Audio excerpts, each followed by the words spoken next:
both our sisters seem to think more of sea folk than Aes Sedai. The Aiel appear to be stirring too, but no one knows why. No one.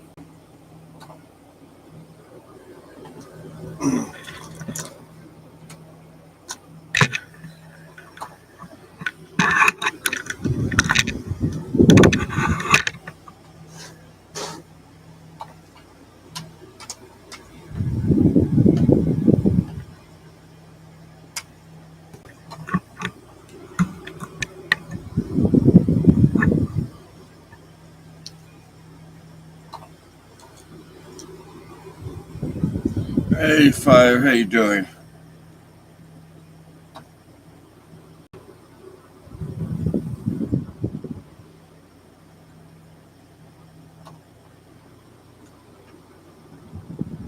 Which is possible, and he avoided topping the rises whenever possible. He seldom talked, and when he did, you know how long this is taking, going around every bloody little hill like this? Blood and ashes. I'll be till summer getting you off my hands. Now, we can't just go in a straight line. How many times do I have to tell you? You have any idea, even the faintest, how a man stands out on a ridge line in country like this? Burn me, but we're going back and forth as much as forward, wiggling like a snake. I can move faster with my feet tied. Well, you going to stare at me? I just got Or are you going to one walk? more up, Fire. Baron exchanged glances with Blaine. She stuck her tongue out at Elias's back. Neither of them said anything. The one time Egwene had protested that Elias was the one who wanted to go around the hills, and he should not blame them, it got her a lecture on how sound carried. Delivered in a growl that could have been heard a mile off. He gave the lecture over his shoulder, and he never even slowed to give it. Whether he was talking or not, Elias's eyes searched all around them, sometimes staring as if there were something to see except the same coarse grass that was under their feet. If he did see anything, Aaron could not, and neither could the wolves. Elias's forehead grew extra furrows, but he would not explain. Not why they had to hurry, not what he was afraid was hunting them. Sometimes a longer ridge than usual lay across their path, stretching miles and miles to east and west. Even Elias had to agree that going around those would take them too far out of their way.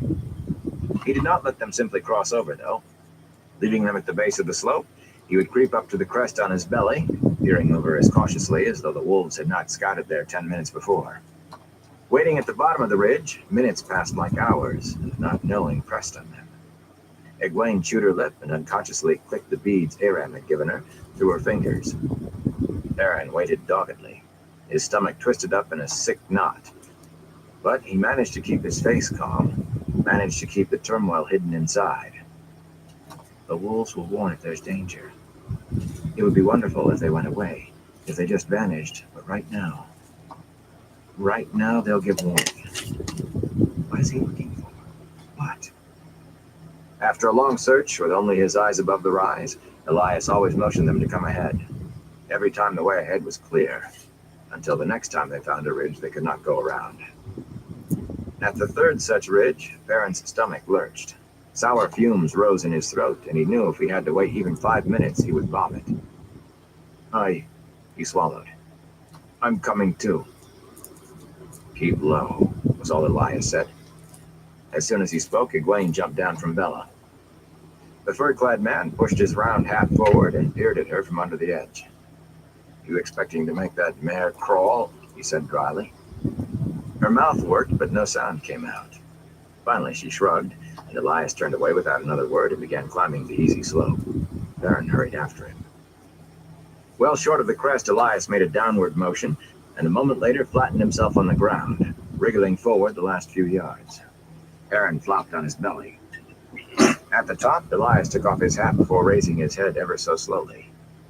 Peering through a clump of thorny weeds, Aaron saw only the same rolling plain that lay behind them.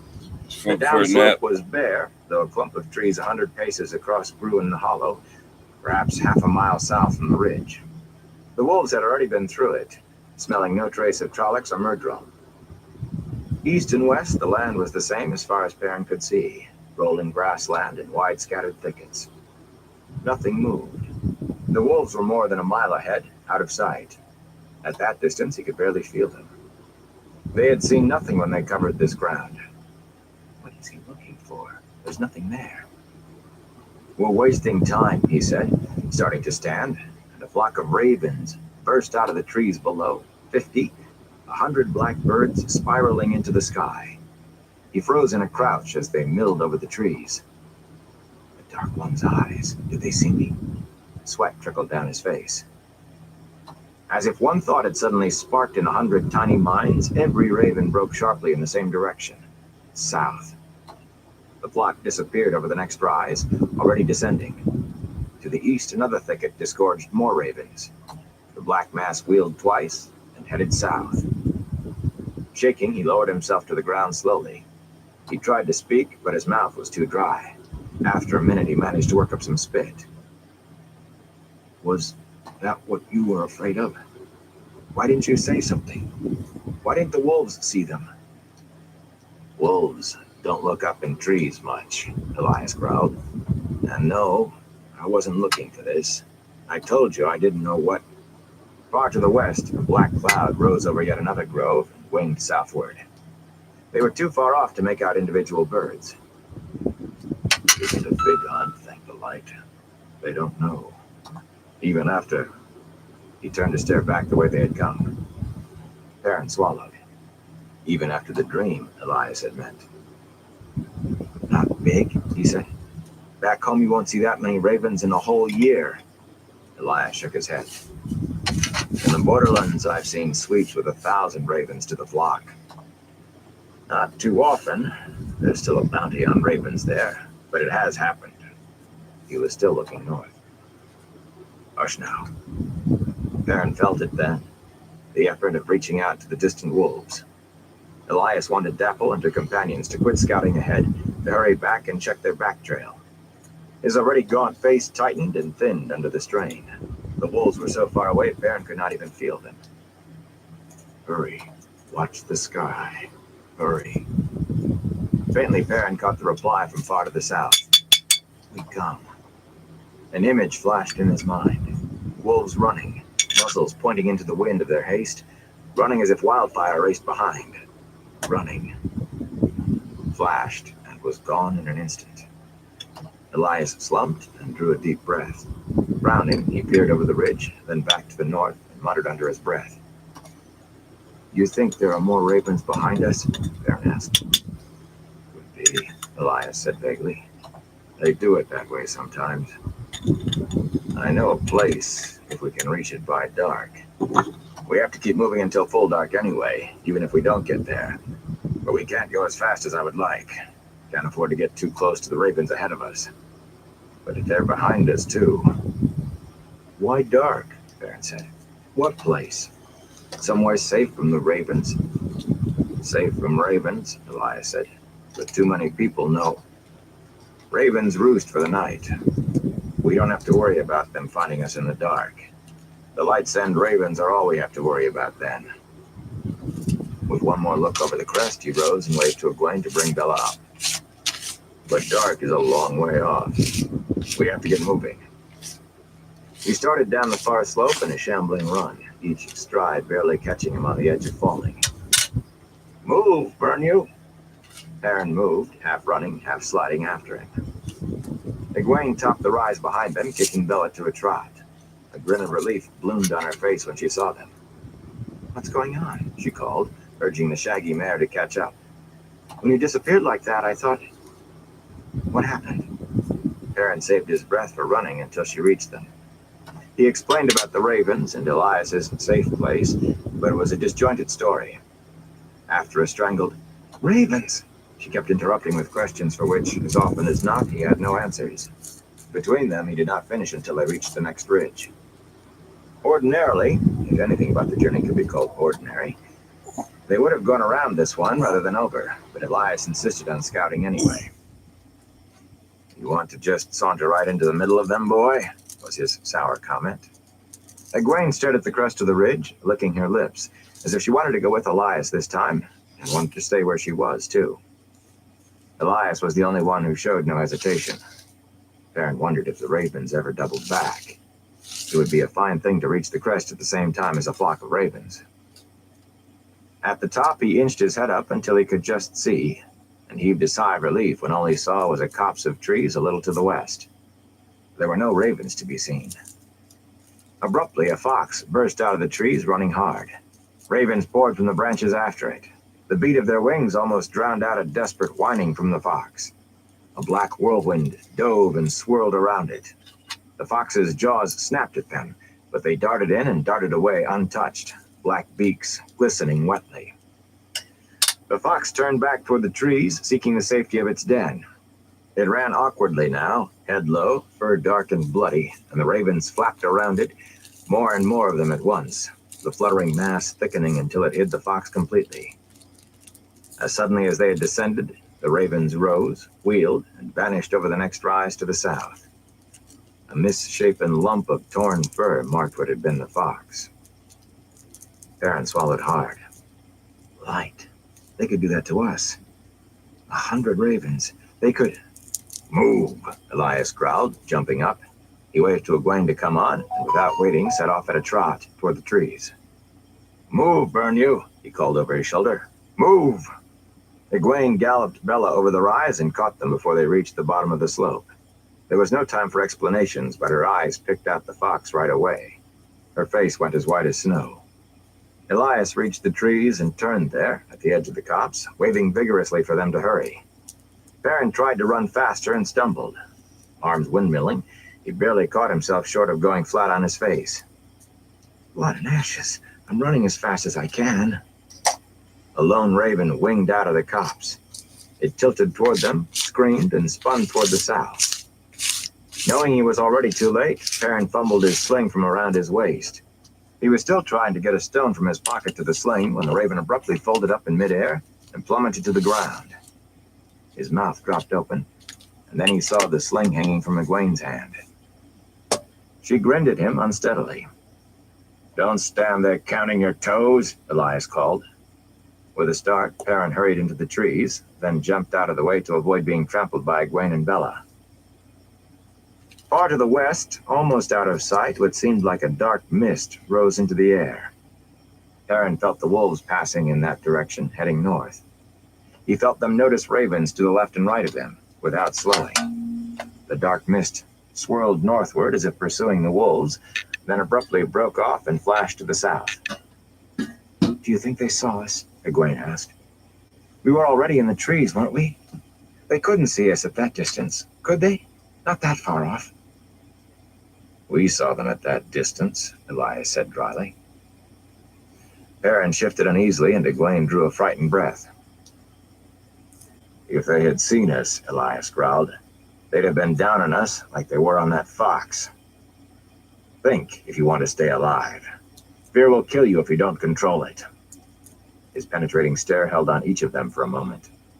Finally, he nodded. They're gone now, and we should be too. Keep those slings handy. Might be useful again. As they moved out of the copse, Elias angled them westward from the line of march they had been following.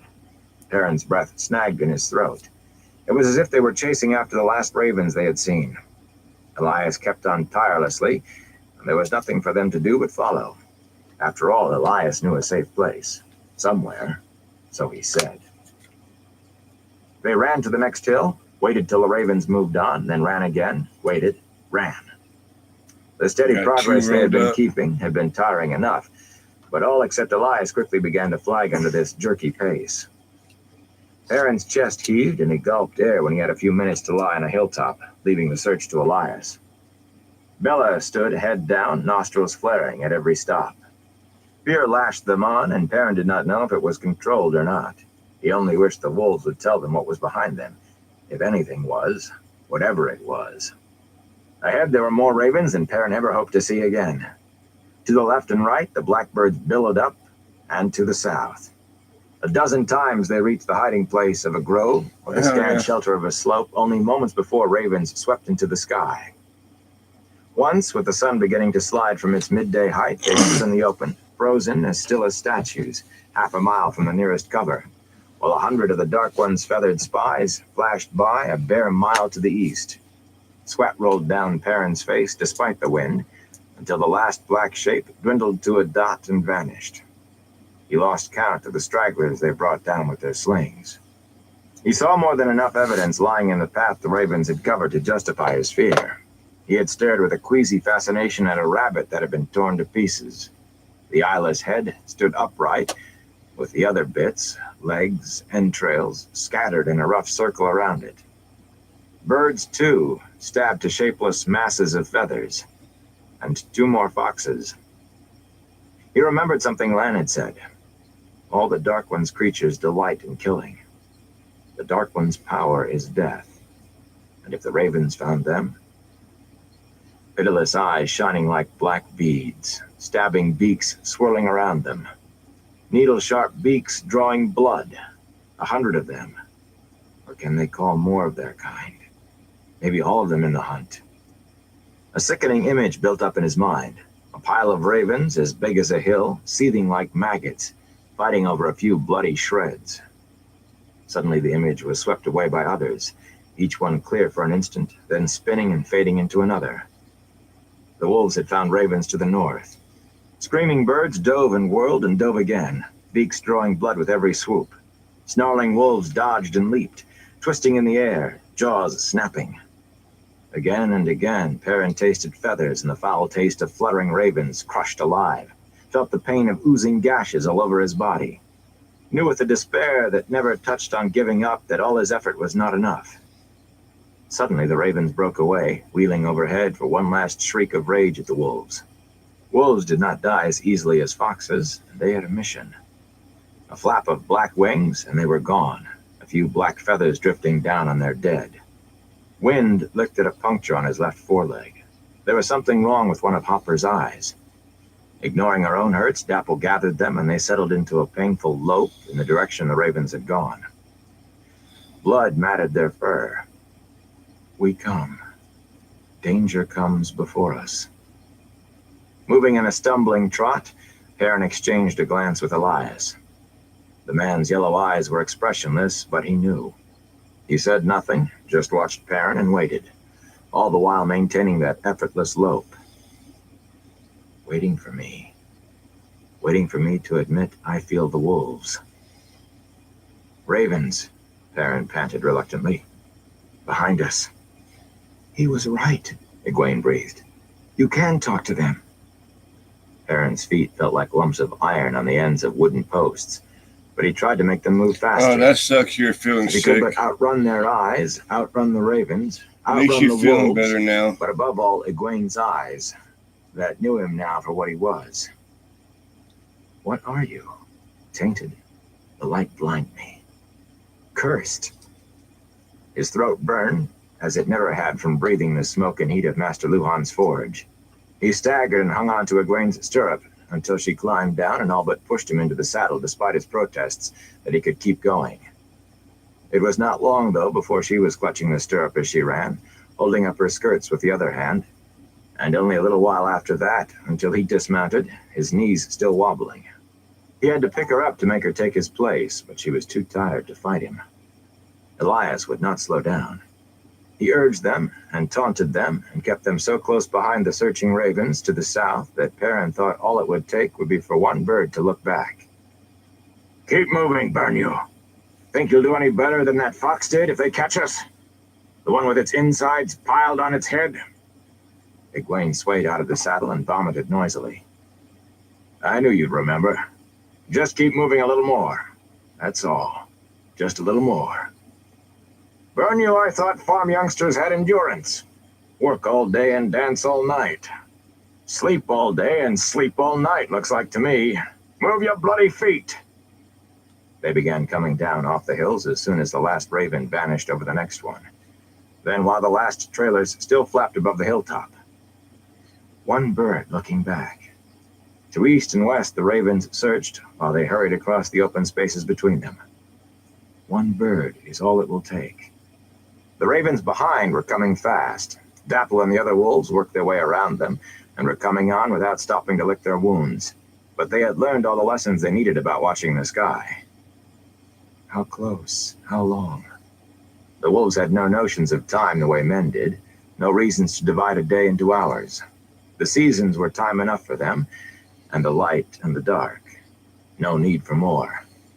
Finally, Perrin worked out an image of where the sun would stand in the sky when the ravens overran them from behind. He glanced Let's over his do, shoulder at the setting sun a couple and licked dabs. his lips with a dry tongue. In an hour, the ravens would be on them, maybe less. An hour. And it was a good 2 hours to sunset. At least 2 to full dark.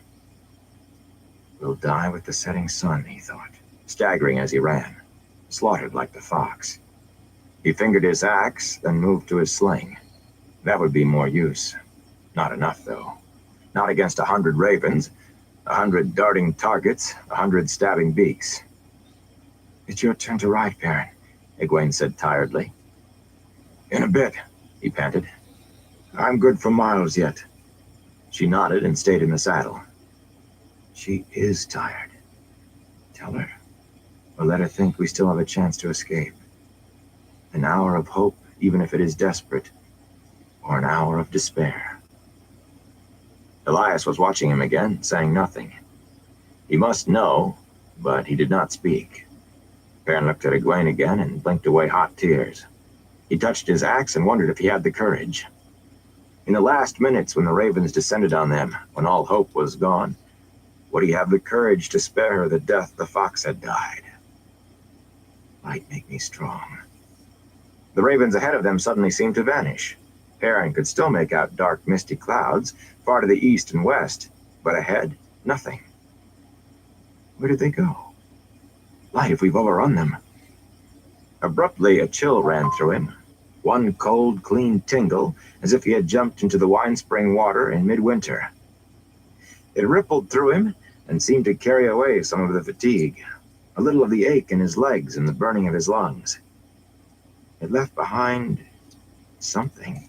He could not say what, only he felt different. He stumbled to a halt and looked around, afraid. Elias watched him, watched them all, with a gleam behind his eyes. He knew what it was, Perrin was sure of it, but he only watched them. Egwene reined in Bella and looked around uncertainly, half wondering, half fearful. It's strange, he whispered. I feel as if I lost something. Even the mare had her head up expectantly, nostrils flaring as if they detected a faint odor of new-mown hay. What was that? Perrin asked. Elias cackled suddenly. He bent over, shoulders shaking, to rest his hands on his knees. Safety, that's what. We made it, you bloody fools. No raven will cross that line. Not one that carries the Dark One's eyes, anyways. The Trolloc would have to be driven across. There'd need to be something fierce to make him do the driving. No Aes Sedai either. The one power won't work here. They can't touch the true source. Can't even feel the source, like it vanished. Dabs Makes up. them itch inside. This one is does. Gives them wedding the shakes like a 7-day drunk. It's safety.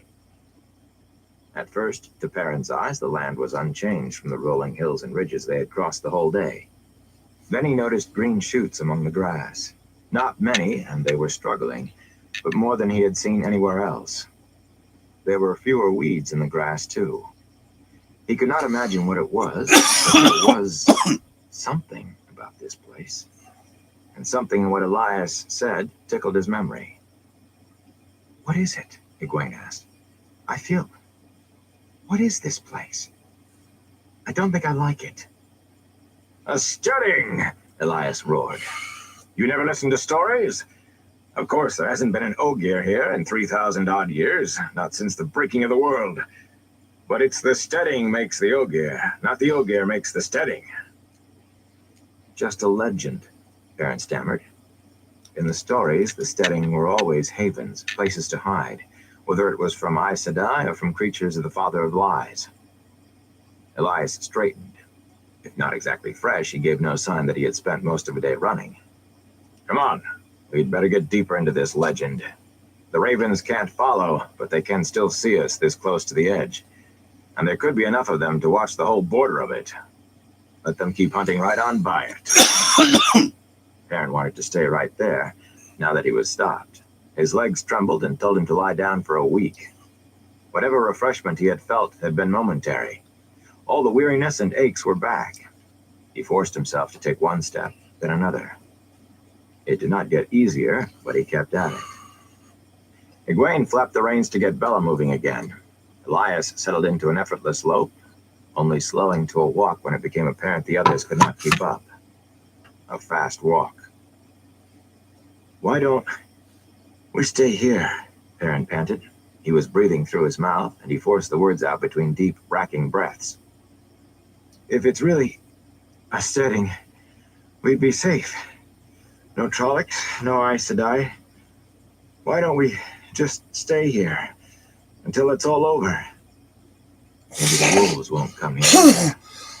"How long will that be?" Elias looked over his shoulder with one eyebrow raised. "What would you eat? Grass, like the horse? Besides, there's others know about this place, and nothing keeps men out, not even the worst of them. And there is only one place where there's still water to be found." Frowning uneasily, he turned in a complete circle, scanning the land. When he was done, he shook his head and muttered to himself. Perrin felt him calling to the wolves. "Hurry, hurry. We take our chances on a choice of evils, and the ravens are sure. Come on, it's only another mile or two." Perrin would have groaned if he had been willing to spare the breath. Huge boulders began to dot the low hills, irregular lumps of gray, lichen-coated stone half buried in the ground, some as big as a house. Brambles webbed them, and low brush half hid most. Here and there, amid the desiccated brown of brambles and brush, a lone green shoot announced that this was a special place. Whatever wounded the land beyond its borders hurt it too, but here the wound did not go quite as deep. Eventually they straggled over one more rise, and at the base of this hill lay a pool of water. Any of them could have waded across it in 2 strides, but it was clear and clean enough to show the sandy bottom like a sheet of glass. Even Elias hurried eagerly down the slope. Perrin threw himself full length in the ground when he reached the pool and plunged his head in. An instant later, he was spluttering from the cold of water that had welled up from the depths of the earth. He shook his head, his long hair spraying a rain of drops. He grinned and splashed back at him. Perrin's eyes grew sober. She frowned and opened her mouth, but he stuck his face back in the water. "No questions, not now. No explanations, not ever." But a small voice taunted him. "But you would have done it, wouldn't you?" Eventually, Elias called him away from the pool. "Anybody wants to eat? I want some help." Egwene worked cheerfully, laughing and joking as they prepared their scanty meal. There was nothing left but cheese and dried meat. There had been no chance to hunt. At least there was still tea. Perrin did his share, but silently. He felt Egwene's eyes on him, saw a growing worry on her face, but he avoided meeting her eyes as much as he could. Her laughter faded, and the jokes came further apart, each one more strained than the last. Elias watched, saying nothing. A somber mood descended, and they began their meal in silence. The sun grew red in the west, and their shadows stretched out long and thin. Not quite an hour till dark. If not for the steading, all of you would be dead now. Would you have saved her? Would you have cut her down like so many others? Bushes don't bleed, do they? Or scream, and look in your eyes and ask why. Perrin drew in on himself more. He could feel something laughing at him, deep in the back of his mind. Something cruel. Not the dark one. He almost wished it was. Not the dark one. Himself. For once, Elias had broken his rule about fires. There were no trees, but he snapped dead branches from the brush and built his fire against a huge chunk of rock sticking out of the hillside. From the layers of soot staining the stone, Perrin thought the site must have been used by generation after generation of travelers. Some What northern showed above lights. ground of the big rock was rounded somewhat, with a sharp break on one side where moss, old and brown, covered the surface. The grooves and hollows eroded in the rounded part looked odd to Perrin, but he was too absorbed in gloom to wonder about it. Egwene, though, studied it as she ate. "That," she said finally, "looks like an eye." Perrin blinked. It did look like an eye, under all that soot. "It is," Elias said. He sat with his back to the fire, and the rock, studying the land around them while he chewed on a strip of dried meat almost as tough as leather. Arthur Hawkwing's eye, the eye of the High King himself. This is what his power and glory came to in the end. He said it absently. Even his chewing was absent-minded. His eyes and his attention were on the hills. Arthur Hawkwing, Egwene exclaimed. You're joking with me. It isn't an eye at all. Why would somebody carve Arthur Hawkwing's eye on a rock out here? Elias glanced over his shoulder at her, muttering, What do they teach you, village whelps? He snorted and straightened back to his watching, but he went on talking. Arja Paindrag Tanrial, Arthur Hawkwing, the High King, united all the lands from the Great Light to the Sea of Storms, from the Arth Ocean to the Aiel Waste, even some beyond the Waste. He even sent armies the other side of the Arth Ocean. The stories say he ruled the whole world. But what he really did rule was enough for any man outside of the story. And he brought peace and justice to the land. All stood equal before the law, Egwene said, and no man raised his hand against another. So you heard the stories, at least, Elias chuckled, a dry sound. Arthur Hawkwing brought peace and justice, but he did it with fire and sword. A child could ride alone with a bag of gold from the Arth Ocean to the spine of the world and never have a moment's fear. But the High King's justice was as hard as that rock there for anyone who challenged his power, even if it was just by being who they were, or by people thinking they were a challenge. The common folk had peace and justice and full bellies, but he laid a 20-year siege to Targon and put a price of 1,000 gold crowns on the head of every Aes Sedai. I thought you didn't like Aes Sedai, Egwene said. Elias gave a wry smile. Doesn't matter what I like, girl. Arthur Hawkwing was a proud fool. An Aes Sedai healer could have saved him when he took sick, or was poisoned, as some say. But every Aes Sedai still alive was penned up behind the shining walls, using all their power to hold off an army that lit up the night with their campfires. He wouldn't have let one near him anyway. He hated Aes Sedai as much as he hated the Dark One. Egwene's mouth tightened, but when she spoke, all she said was, What does that have to do with whether that's Arthur Hawkwing's eye? Just this, girl. With peace, except for what was going on across the ocean, with the people cheering him wherever he went. They really loved him, you see. He was a harsh man, but never with the common folk. Well, with all of that, he decided it was time to build himself a capital. A new city, not connected in any man's mind with any old cause or faction or rivalry. Here, he'd build it, at the very center of the land bordered by the sea, the waste, and the blight. Here, where no Aes Sedai would ever come willing, or could use the power if they did. A capital from which one day the whole world would receive peace and justice. When they heard the proclamation, the common people subscribed enough money to build a monument to him. Here's Most of them that looked on third him one. as only a step below the Creator. Key short lime step. pie. It took 5 years to carve and build. A statue of Hawkwing himself, 100 times bigger than the man. They raised it here, and the city was to rise around it. There was never any city here, Egwene scoffed. There ought to be something like if there was. Something. Elias nodded, still keeping his watch. Indeed, there was. Arthur Hawkwing died the next day the statue was finished. His sons and the rest of his blood fought over who would sit on Hawkwing's throne.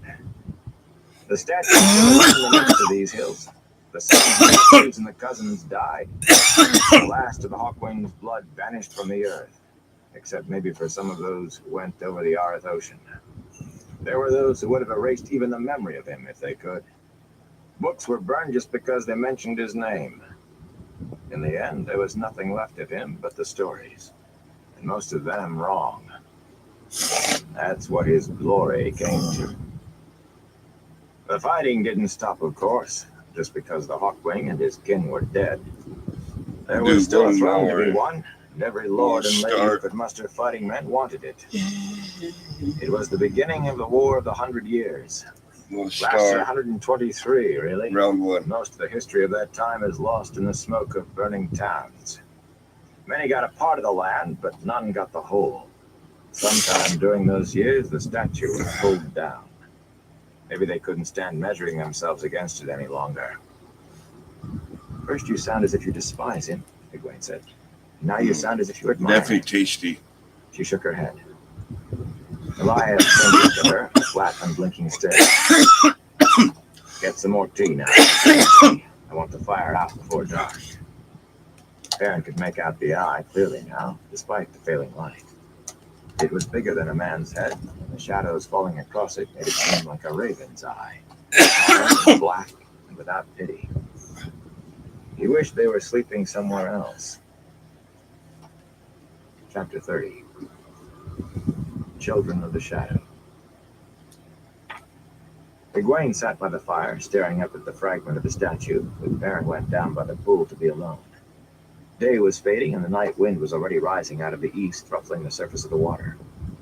He took the axe from the loop on his belt and turned it over in his hands.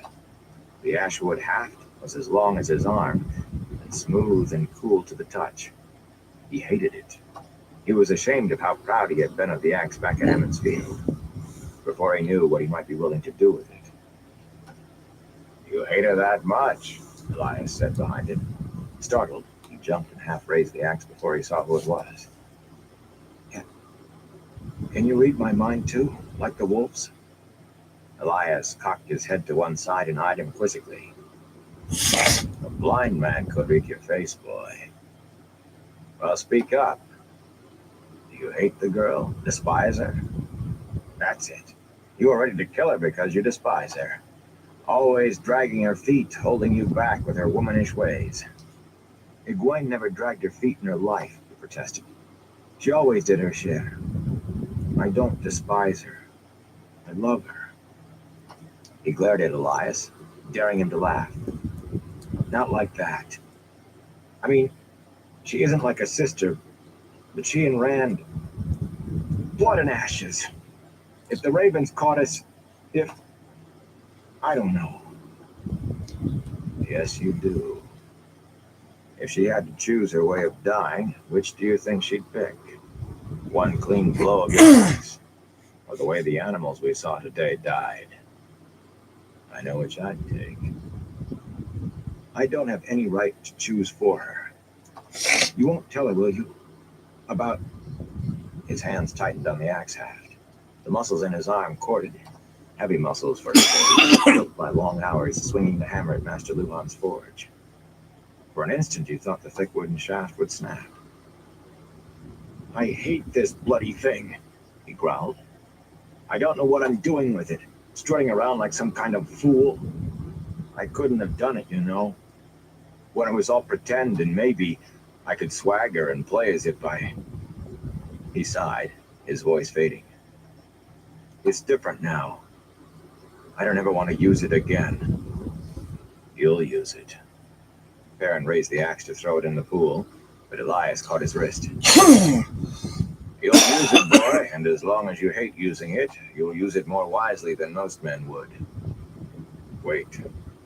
If ever you don't hate it any longer, then will be the time to throw it as far as you can and run the other way. Perrin hefted the axe in his hands, still tempted to heave it in the pool. Easy for him to say. What if I wait and then can't throw it away? He opened his mouth to ask Elias, but no words came out. Ascending from the wolves, so urgent that his eyes glazed over. For an instant he forgot what he had been going to say. Forgot he had been going to say anything. Forgot even how to speak, how to breathe. Elias's face sagged too, and his eyes seemed to peer inward, far away. Then it was gone, as quickly as it had come. It had only lasted a heartbeat, but that was enough. Perrin shook himself and filled his lungs deeply. Elias did not pause. As soon as the veil lifted from his eyes, he sped toward the fire without any hesitation. Perrin ran wordlessly behind him. Douse the fire! Elias called hoarsely to Egwene. He gestured urgently, and he seemed to be trying to shout in a whisper. Get it out! She rose to her feet, staring at him uncertainly, then stepped closer to the fire, but slowly, clearly not understanding what was happening. Elias pushed roughly past her and snatched up the tea kettle, cursing when it burned him. Juggling the hot pot, he upended it over the fire just the same. A step behind him, Perrin arrived in time to start kicking dirt over the hissing coals as the last of the tea splashed into the fire, hissing and rising in tendrils of steam. He did not stop until the last vestige of the fire was buried. Elias tossed the kettle to Perrin, who immediately let it fall with a choked-off yell. Perrin blew on his hands, frowning at Elias, but the fur-clad man was too busy giving their campsite a hasty look to pay any attention. "No chance to hide that somebody's been here," Elias said. "We'll just have to hurry and hope. Maybe they won't bother. Blood and ashes. But I was sure it was the ravens." Hurriedly, Perrin tossed the saddle on Bella, propping the axe against his thigh while he bent to tighten the girth. "What is it?" Egwene asked. Her voice shook. "Trollocs? A fade?" "Go east or west," Elias told Perrin. "Find a place to hide, and I'll join you as soon as I can. If they see a wolf..." He darted away, crouching as if he intended to go to all fours, and vanished into the lengthening shadows of evening. Egwene hastily gathered her few belongings, but she still demanded an explanation from Perrin. Her voice was insistent and growing more frightened by the minute as he kept silent. He was frightened too, but fear made them move faster. He waited until they were headed toward the setting sun. Trotting ahead of Bella and holding the axe across his chest in both hands, he told what he knew over his shoulder in snatches while hunting for a place to go to ground and wait for Elias. "There are a lot of men coming, on horses. They came up behind the wolves, but the men didn't see them. They're heading toward the pool. Probably they don't have anything to do with us. It's the only water for miles. But Dapple says..." He glanced over his shoulder. The evening sun painted odd shadows on her face, shadows that hid her expression. What is she thinking? Is she looking at you as if she doesn't know you anymore? Does she know you? "Dapple says they smell wrong. It's sort of the way a rabid dog smells." The pool was lost to sight behind them. He could still pick out boulders, fragments of Archer Hawkwing's statue in the deepening twilight, but not to tell which was the stone where the fire had been. "We'll stay away from them. Find a place to wait for Elias." "Why should they bother us?" she demanded. "We're supposed to be safe here. It's supposed to be safe. Like there has to be someplace safe." Perrin began looking harder for somewhere to hide. They could not be very far from the pool, but the twilight was thickening. Soon it would be too dark to travel. Faint light still bathed the crests. From the hollows between, where there was barely enough to see, it seemed bright by contrast. Off to the left, a dark shape stood sharp against the sky, a large flat stone slanting out of a hillside, cloaking the slope beneath in darkness. "This way," he said. He trotted toward the hill, glancing over his shoulder for any sign of the men who were coming. There was nothing. Yet. Lighting number 1. More than once he had to stop and wait while the others stumbled after him. Egwene was crouched over Bella's neck, and the mare was picking her way carefully over the uneven ground. Perrin thought they both must be more tired than he had believed. "This had better be a good hiding place. I don't think we can hunt for another." At the base of the hill, he studied the massive flat rock outlined against the sky, jutting out the slope, almost at the crest. There was an odd familiarity to the way the top of the huge slab seemed to form irregular steps, 3 up and 1 down. He climbed the short distance and felt across the stone, walking along it. Despite the weathering of centuries, he could still feel 4 joined columns. He glanced up at the step-like top of the stone, towering over his head like a huge lean-to. Fingers. Will shelter in Archer Hawkwing's hand. Maybe some of his justice is left here. He motioned for Egwene to join him. She did not move, so he slid back down to the base of the hill and told her what he had found. Egwene peered up the hill with her head pushed forward. "How can you see anything?" she asked. Perrin opened his mouth, then shut it. He licked his lips as he looked around, for the first time really aware of what he was seeing. The sun was down.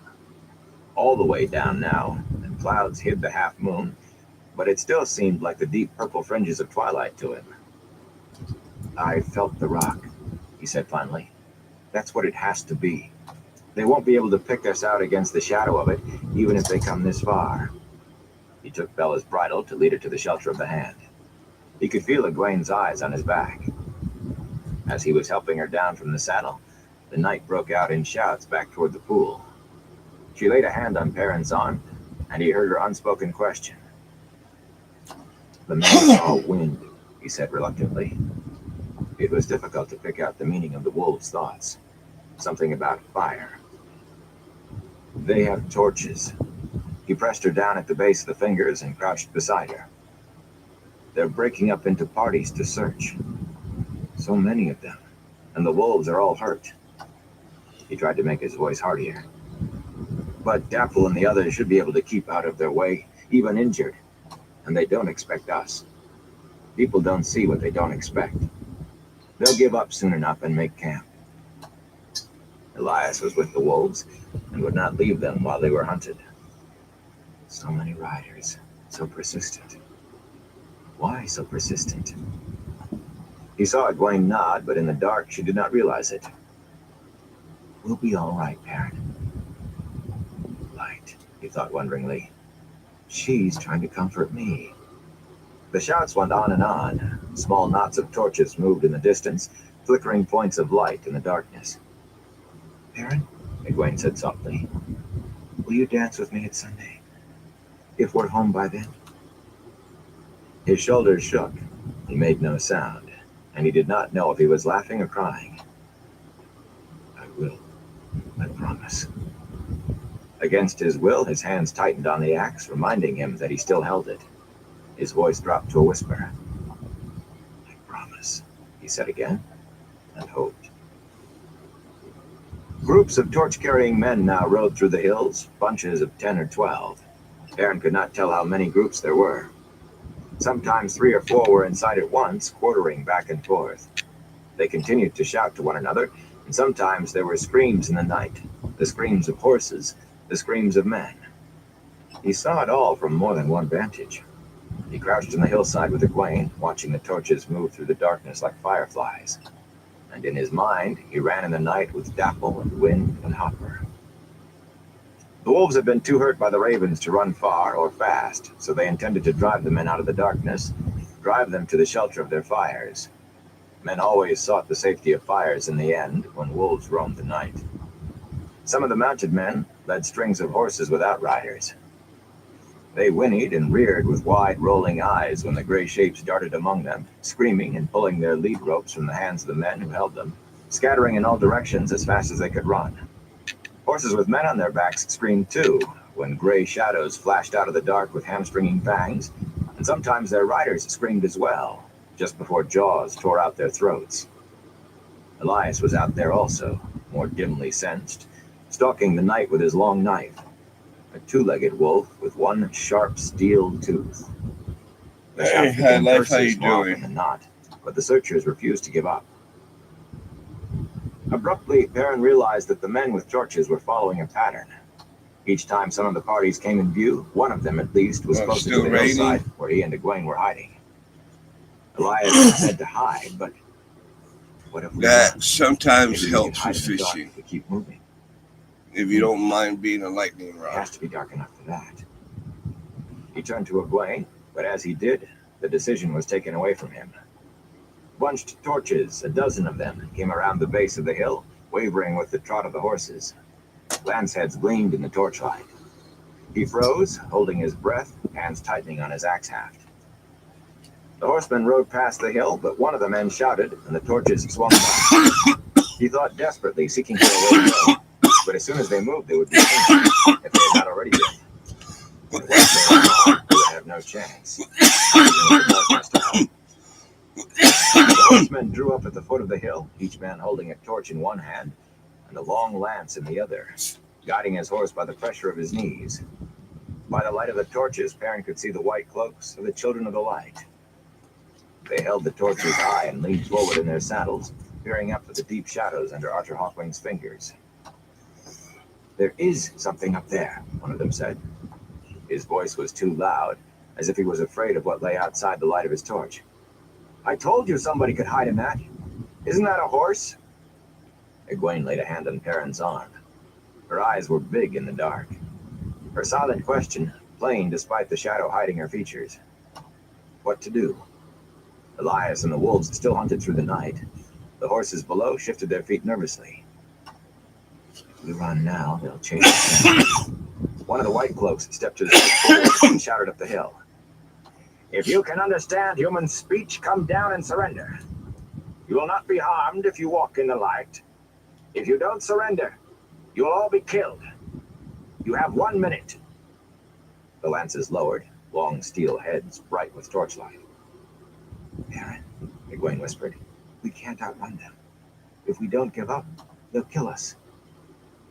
Aaron? Elias and the wolves were still free. Another distant, bubbling scream marked a white cloak who had hunted Dapple too closely. If we run. Egwene was looking at him, waiting for him to tell her what to do. If we run. He shook his head wearily and stood up like a man in a trance, stumbling down the hill toward the Children of the Light. He heard Egwene sigh and follow him, her feet dragging reluctantly. Why are the white cloaks so persistent, as if they hate wolves with a passion?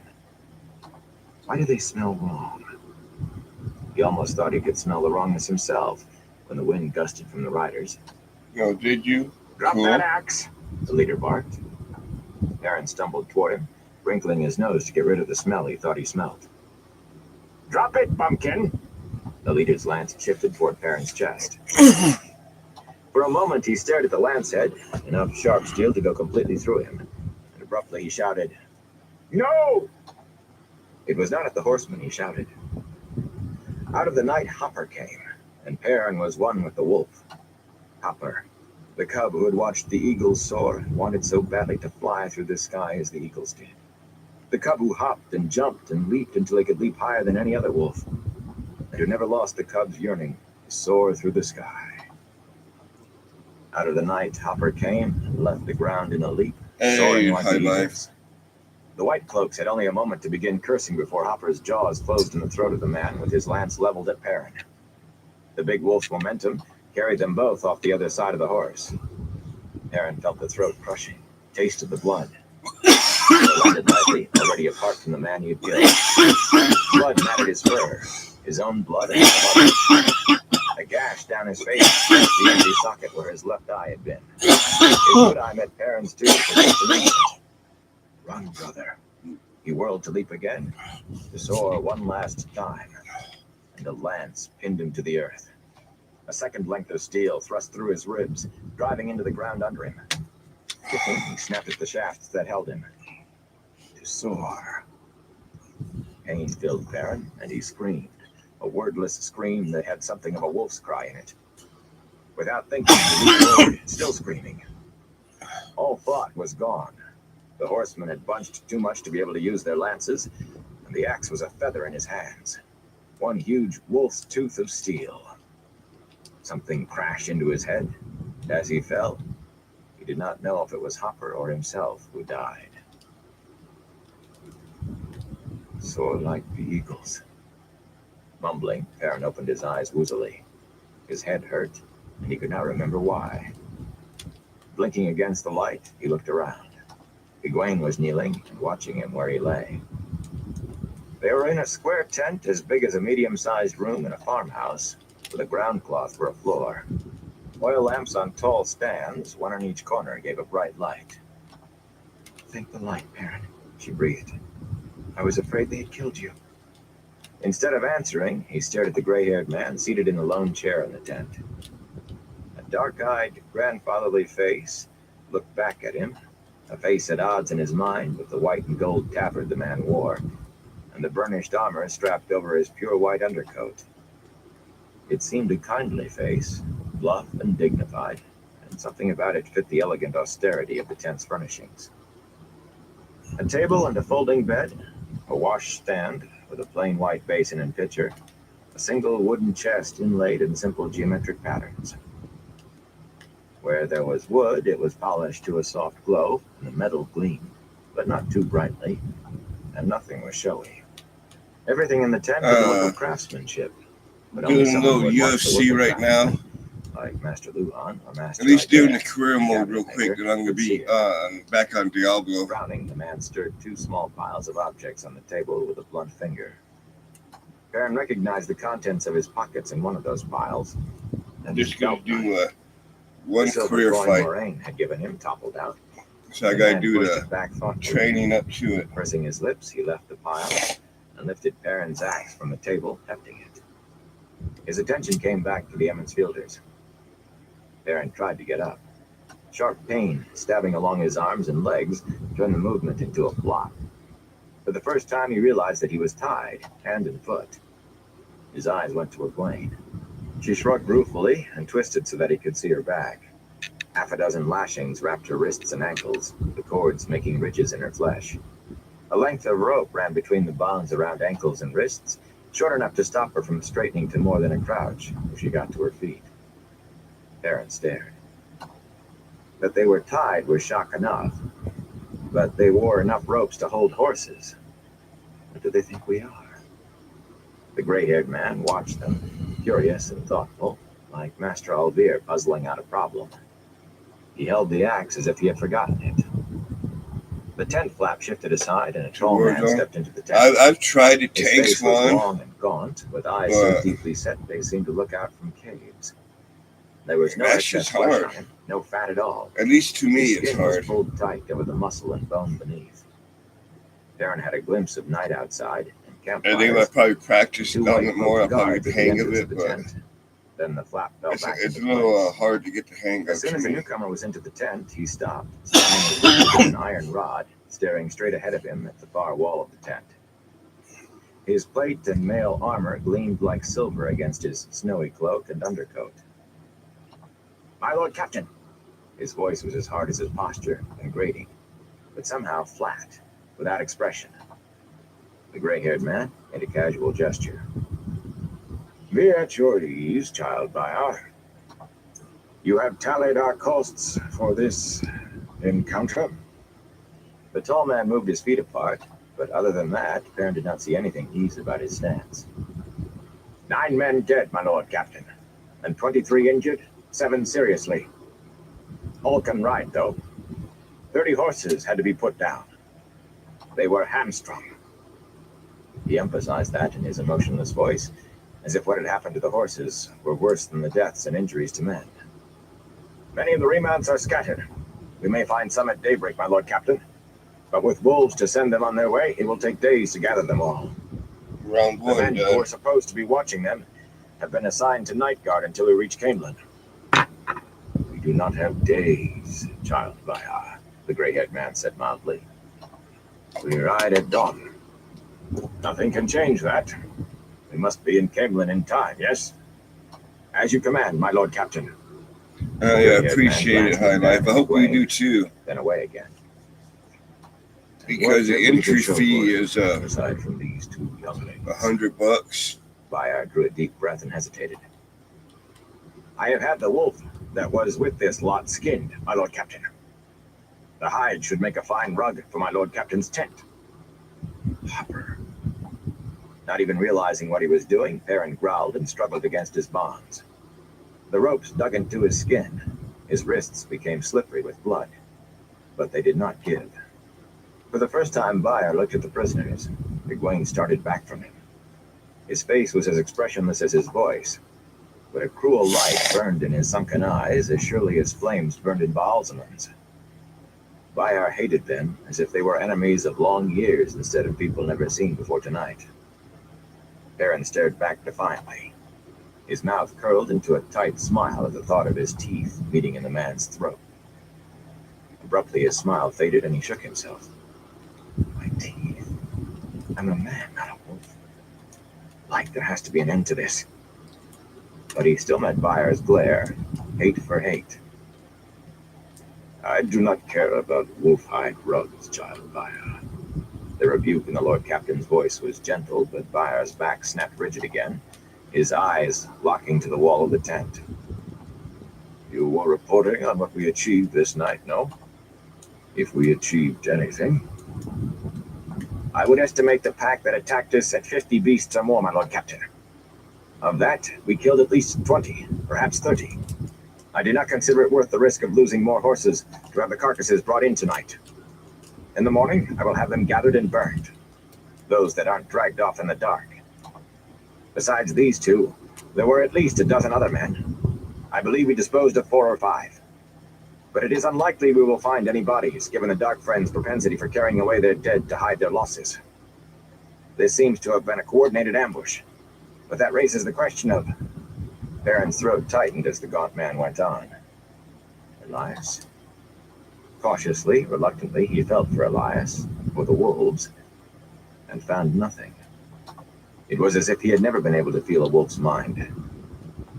Either they're dead, or they've abandoned you. He wanted to laugh, a bitter laugh. At last he had what he had been wishing for. The price was high. The tournament starts. It's going to be on just then. Saturday. Chuckle that made a red spot bloom on It starts at 7 o'clock at night. It is your until considered estimate that we were 7 o'clock in the morning. Ambushed by upwards of 50 wolves, and better than half a score of dark friends. Yes? Perhaps when you've seen a few more actions. But my Lord Captain Bornholt, I would say 6 or 8 wolves, child Via, and perhaps no other humans than these 2. You have the true zeal, but no experience outside the cities. It is a different thing bringing the light when streets and houses are far distant. Wolves have a way of seeming more than they are in the night, and men also. 6 or 8 at most, I think. Via's flush deepened slowly. I also suspect they were here for the same reason we are. The only easy water for at least a day in any direction. A much simpler explanation than spies or traitors within the children. The simplest explanation is usually the truest. You will learn, with experience. Via's face went deathly white as the grandfatherly man spoke. By contrast, the 2 spots in his hollow cheeks deepened from red to purple. He cut his eyes toward the 2 prisoners for an instant. He hates us even more now, Perrin thought, for hearing this. But why did he hate us in the first place? What do you think of this? The Lord Captain said, holding up Perrin's axe. Via looked a question at his commander and waited for an answering nod before he broke his rigid stance to take the weapon. He hefted the axe and gave a surprised grunt, then whirled it in a tight arc above his head that barely missed the top of the tent. He handled it as surely as if he had been born with an axe in his hands. A look of grudging admiration flickered across his face, but by the time he lowered the axe, he was expressionless once more. Excellently balanced, my Lord Captain. Plainly made, but by a very good weaponsmith, perhaps even a master. His eyes burned darkly at the prisoners. Not a villager's weapon, my Lord Captain, nor a farmer's. No. The gray-haired man turned toward Perrin and Egwene with a weary, slightly chiding smile, a kindly grandfather who knew his grandchildren had been up to some mischief. My name is Geoffrey Bornholt, he told them. You are Perrin, I understand. But you, young woman, what is your name? Perrin glowered at him, but Egwene shook her head. Don't be silly, Perrin. I'm Egwene. Just Perrin and just Egwene, Bornholt murmured. But I suppose if you truly are dark friends, you wish to hide your identities as much as possible. Perrin heaved himself up to his knees. He could rise no further because of the way he was bound. We aren't dark friends, he protested angrily. The words were not completely out of his mouth before Via reached him. The man moved like a snake. He saw the handle of his own axe swinging toward him and tried to duck, but the thick haft caught him over the ear. Only the fact that he was moving away from the blow kept his skull from being split. Even so, lights flashed in his eyes. Breath left him as he struck the ground. His head wrung and blood ran down his cheek. You have no right, Egwene began, and screamed as the axe handle whipped toward her. She threw herself aside, and the blow whistled through empty air as she tumbled to the ground cloth. You will keep a civil tongue, Via said, when speaking to an anointed of the light. Or you will have no tongue. The worst of it was, his voice still had no emotion at all. Cutting out their tongues would give him no pleasure and no regret. It was just something he would do. Go easy, child, Via. Bornholt looked at the captives again. I expect you do not know much about the Anointed, or about Lord Captain of the Children of the Light, do you? No, I thought not.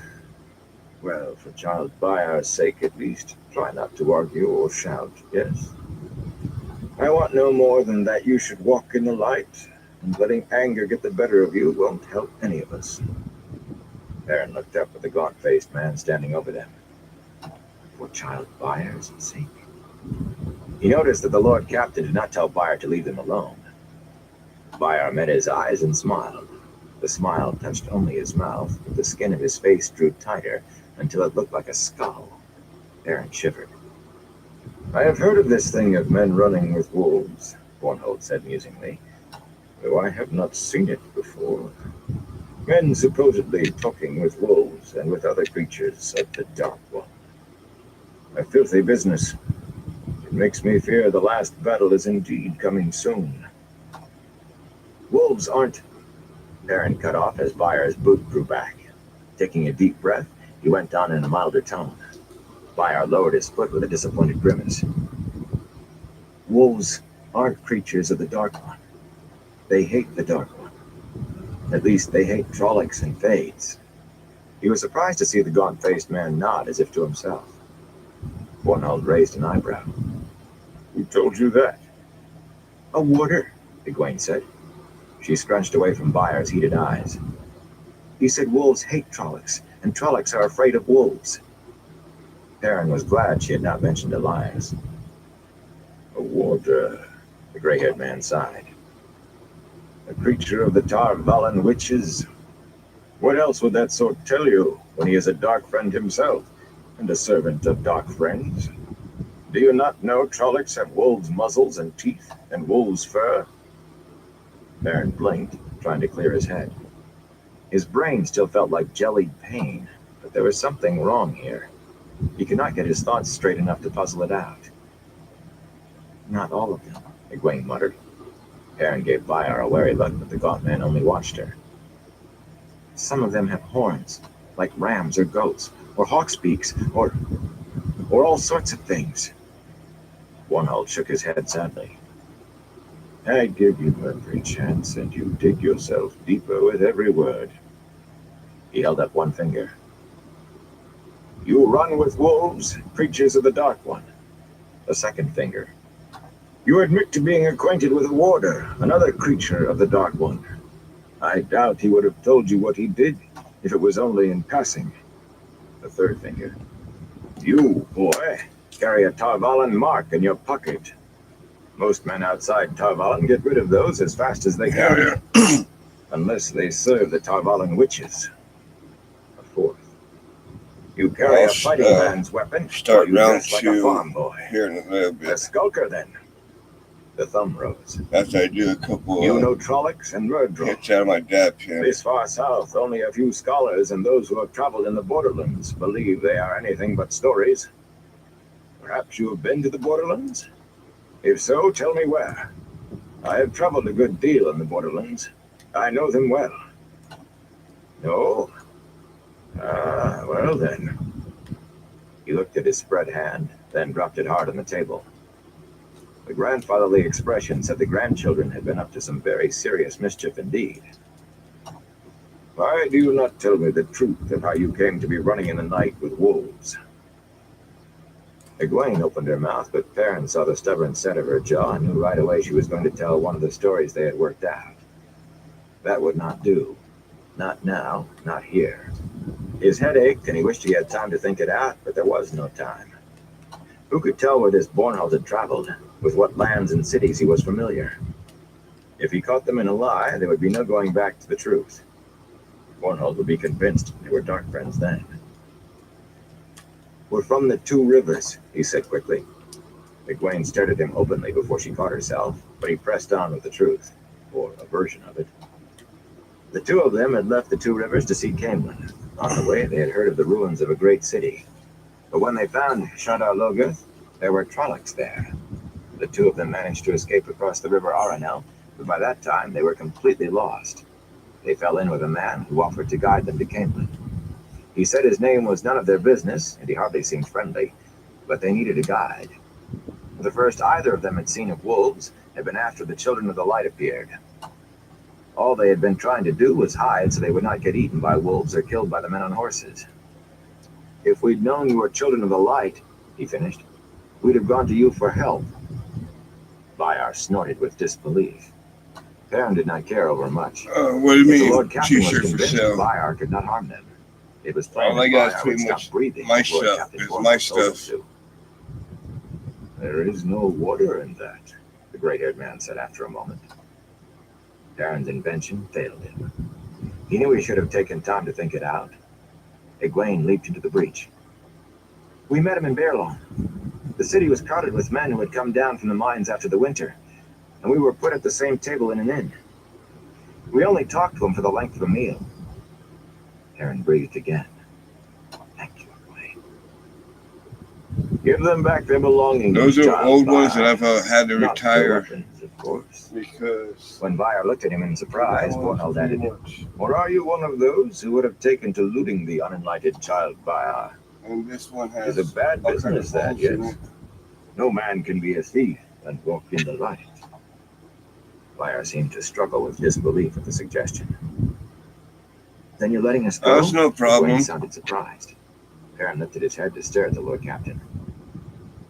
Of course not, child, Bornhold said sadly.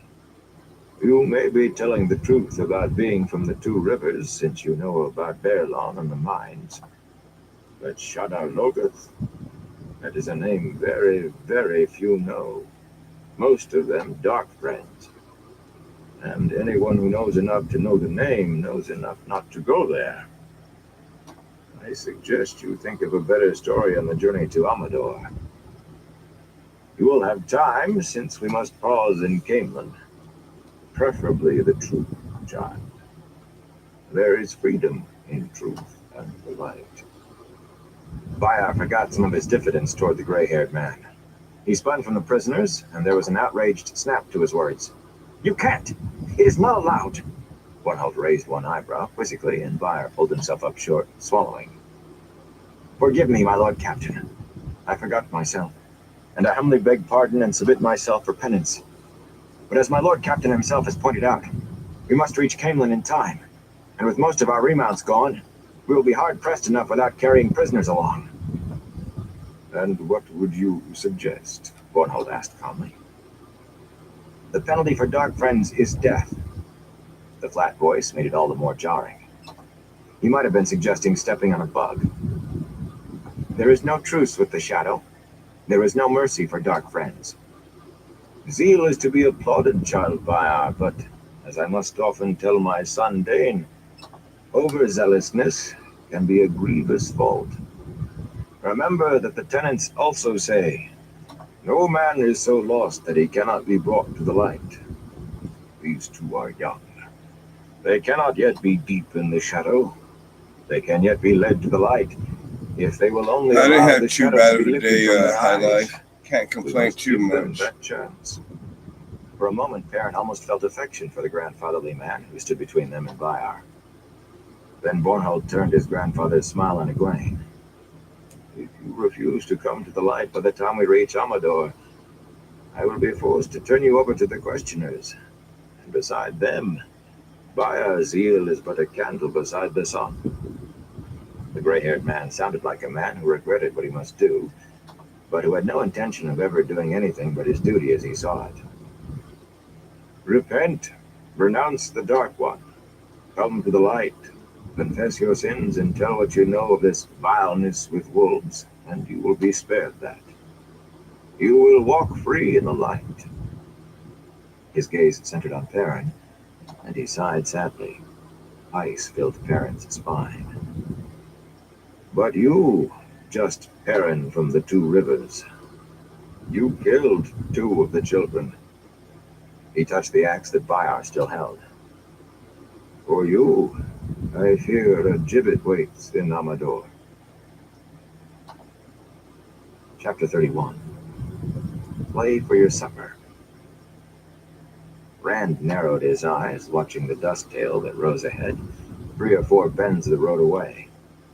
Matt was already headed toward the wild hedgerow alongside the roadway. Hope you had a good Its day, High evergreen Life. leaves and densely intermeshed branches would hide them as well as a stone wall if they could find a way through to the other side. The other side of the road was marked by the sparse brown skeletons of head-high bushes, and beyond was an open field for half a mile to the woods. It might have been part of a farm not too long abandoned, but it offered no quick hiding place. He tried to judge the speed of the dust tail and the wind. A sudden gust swirled road dust up around him, obscuring everything. He blinked and adjusted the plain, dark scarf around his nose and mouth. None too clean now. It made his face itch, but it kept him from inhaling dust with every breath. A farmer had given it to him, a long-faced man with grooves in his cheeks from worry. "I don't know what you're running from," he had said with an anxious frown. "And I don't want to, you understand? My family." Abruptly, the farmer had dug two long scarves out of his coat pocket and pushed a tangle of wool at them. "It's not much, but here. Belong to my boys. They have others. You don't know me, understand? Yeah, you have a good night. It's hard times." Rand treasured the scarf. The list of kindnesses he had made in his mind in the days since Whitebridge was a short one, and he did not believe it would get much longer. Matt, all but his eyes hidden by the scarf wrapped around his head, hunted swiftly along the tall hedgerow, pulling at the leafy branches. Rand touched the heron-marked hilt at his belt, but let his hand fall away. Once already, cutting a hole through a hedge and almost giving him away. The dust tail was moving toward them and staying together too long. Not the wind. At least it was not raining. Rain settled the dust. No matter how hard it felt, it never turned the hard-packed road to mud. But when it rained, there was no dust. Dust was the only warning they had before whoever it was came close enough to hear. Sometimes that was too late. "Here," Matt called softly. He seemed to step right through the hedge. Rand hurried to the spot. Someone had cut a hole there once. It was partly grown over, and from 3 feet away it looked as solid as the rest. But close up, there was only a thin screen of branches. As he pushed through, he heard horses coming. Not the wind. He crouched behind the barely covered opening, clutching the hilt of his sword as the horsemen rode by. 5, 6, 7 of them. Plainly dressed men, but swords and spears said they were not villagers. Some wore leather tunics with metal studs, and 2 had round steel caps. Merchants' guards, perhaps, between hirings. Perhaps. One of them casually swung his eyes toward the hedge as he went by the opening, and Rand bared an inch of his sword. Matt snarled silently like a cornered badger squinting above his scarf. His hand was under his coat. He always clutched the dagger from Shadar Logoth when there was danger. Rand was no longer sure if it was to protect himself or to protect the ruby-hilted dagger. Of late, Matt seemed to forget he had a bow sometimes. That's why. The riders passed at a slow trot, going somewhere with a purpose, but not too great a haste. Dust sifted through the hedge. Rand waited until the clop of the hooves faded before he stuck his head cautiously back through the hole. The dust tail was well down the road, going the way they had come. Eastward, the sky was clear. He climbed out onto the roadway, watching the column of dust move west. "Not after us," he said, halfway between a statement and a question. Matt scrambled out after him, looking warily in both directions. "Maybe," he said. "Maybe." Rand had no idea which way he meant, but he nodded. Maybe. It had not begun like this, their journey down the Canelan Road. For a long time after leaving Whitebridge, Rand would suddenly find himself staring back down the road behind him. Sometimes he would see someone who made his breath catch. A tall, skinny man hurrying up the road, or a lanky, white-haired fellow up beside the driver of a wagon. But it was always a pack peddler, or farmers making their way to market, never Tom Maryland. Hope faded as the days passed. There was considerable traffic on the road, wagons and carts, people on horses and people afoot. They came singly and in groups, a train of merchants' wagons, or a dozen horsemen together. They did not jam the road, and often there was nothing in sight except the all but leafless trees lining the hard-packed roadbed. but there were certainly more people traveling than Rand had ever seen in the Two Rivers. Most traveled in the same direction that they did, eastward toward Camelin. Sometimes they got a ride in a farmer's wagon for a little distance, a mile or 5, but more often they walked. Men on horseback they avoided. When they spotted even one rider in the distance, they scrambled off the road and hid until he was passed. None ever wore a black cloak, and Rand did not really think a fade would let them see him coming, but there was no point in taking chances. In the beginning, it was just the halfmen they feared. The first village after Whitebridge looked so much like Emmons Field that Rand's steps dragged when he saw it. Thatched roofs with high peaks, and goodwives in their aprons gossiping over the fences between their houses, and children playing on a village green. The women's hair hung unbraided around their shoulders, and other small things were different too, but the whole together was like home. Cows cropped on the green, and geese waddled self-importantly across the road. Matt's being The children tumbled, laughing, in a the little dust where the off grass was because gone that altogether. dagger he has. They did not even look around when Rand and Matt went by. That was another thing that was different. Strangers were no oddity there. 2 more did not draw so much as a second glance. Village dogs only raised their heads to sniff as he and Matt passed. None stirred themselves. It was coming on evening as they went through the village, and he felt a pang of homesickness as lights appeared in the windows. No matter what it looks like, a small voice whispered in his mind, it isn't really home. Even if you go into one of those houses, Tam won't be there. If he was, could you look him in the face? You know now, don't you? Except for little things like where you come from and who you are. No fever dreams. He hunched his shoulders against taunting laughter inside his head. You might as well stop, the voice snickered. One place is as good as another when you aren't from anywhere, and the dark one has you marked. Matt tugged at his sleeve, but he pulled loose and stared at the houses. He did not want to stop, but he did want to look and remember. So much like home. But you'll never see that again, will you? Matt yanked at him again. His face was taut, the skin around his mouth and eyes white. Come on, Matt muttered. Come on. He looked at the village as if he suspected something of hiding there. Come on. We can't stop yet. Rand turned in a complete circle, taking in the whole village and sighing. They were not very far from Whitebridge. If the Murdroll could get past Whitebridge's wall without being seen, he would have no trouble at all searching this small village. He let himself be drawn on into the countryside beyond, until the thatched roofed houses were left behind. Night fell before they found a spot by moonlight, under some bushes still bearing their dead leaves. They filled their bellies with cold water from a shallow rivulet not far away, and curled up on the ground, wrapped in their cloaks, without a fire.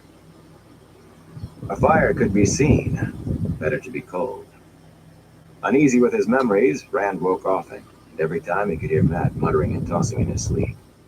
He did not dream that he could remember, but he did not sleep well. You'll never see them again. That was not the only night they spent with just their cloaks to protect them from the wind, and sometimes the rain, cold and soaking. Let's do it It was with not some the only northern meal they lights made from nothing before but cold water. we start Between round them, they had 2. enough coins for a few meals and an inn, but a bed for the night would take too much. Things cost more outside the Two Rivers, more this side of the Aranel than in Bearlawn. What money they had left had to be saved for an emergency. One afternoon, Rand mentioned the dagger with the ruby in its hilt, while they were trudging down the road with bellies too empty to rumble, and the sun low and weak, and nothing in view for the coming night but more bushes. Dark clouds built up overhead during the night. He hoped they were lucky, maybe no more than an icy drizzle. He went on a few steps before he realized that Matt had stopped. He stopped too, wriggling his toes in his boots. At least his feet felt warm. He eased the straps across his shoulders. His blanket roll and Tom's bundled cloak were not heavy, but even a few pounds weighed heavy after miles on an empty stomach. What's the matter, Matt? He said. Why are you so anxious to sell it? Matt demanded angrily. I found it after all. You ever think I might like to keep it? For a while anyway? If you want to sell something, sell that bloody sword. Rand rubbed his hand along the heron-marked hilt. My father gave this sword to me. It was his. I wouldn't ask you to sell something your father gave you. Blood and ashes, Matt. You like going hungry? Anyway, even if I could find somebody to buy it, how much would a sword bring? What would a farmer want with a sword?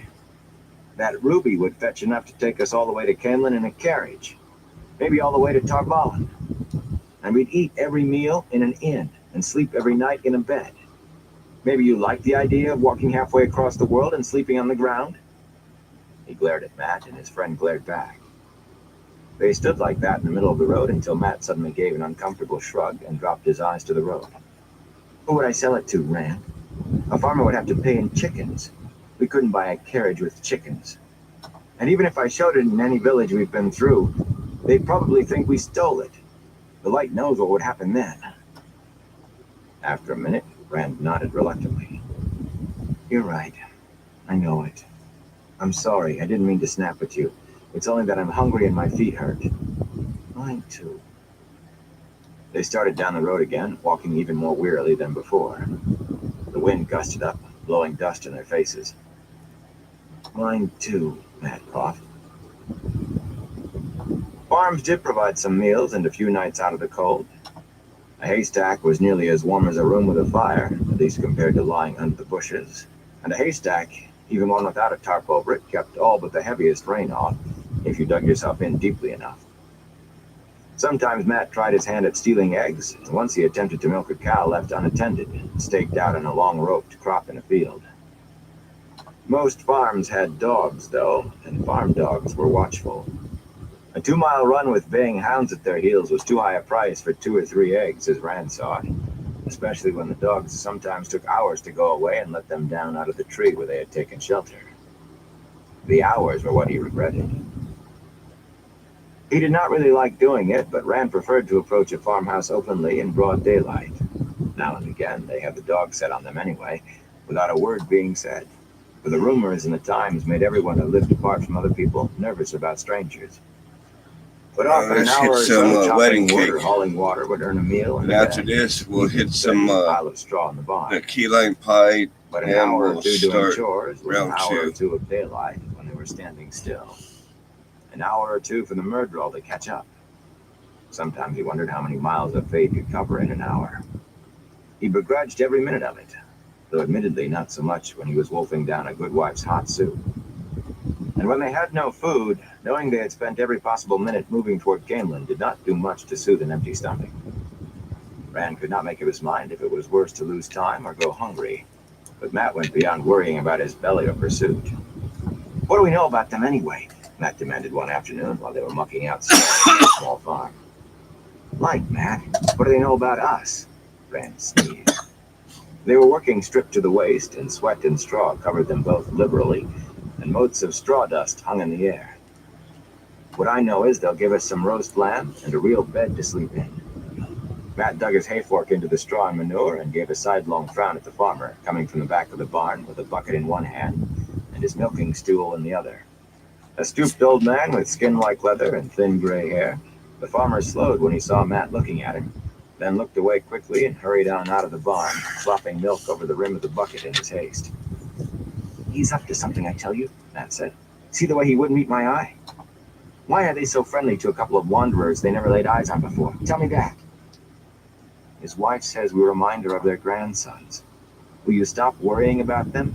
What we have to worry about is behind us, I hope.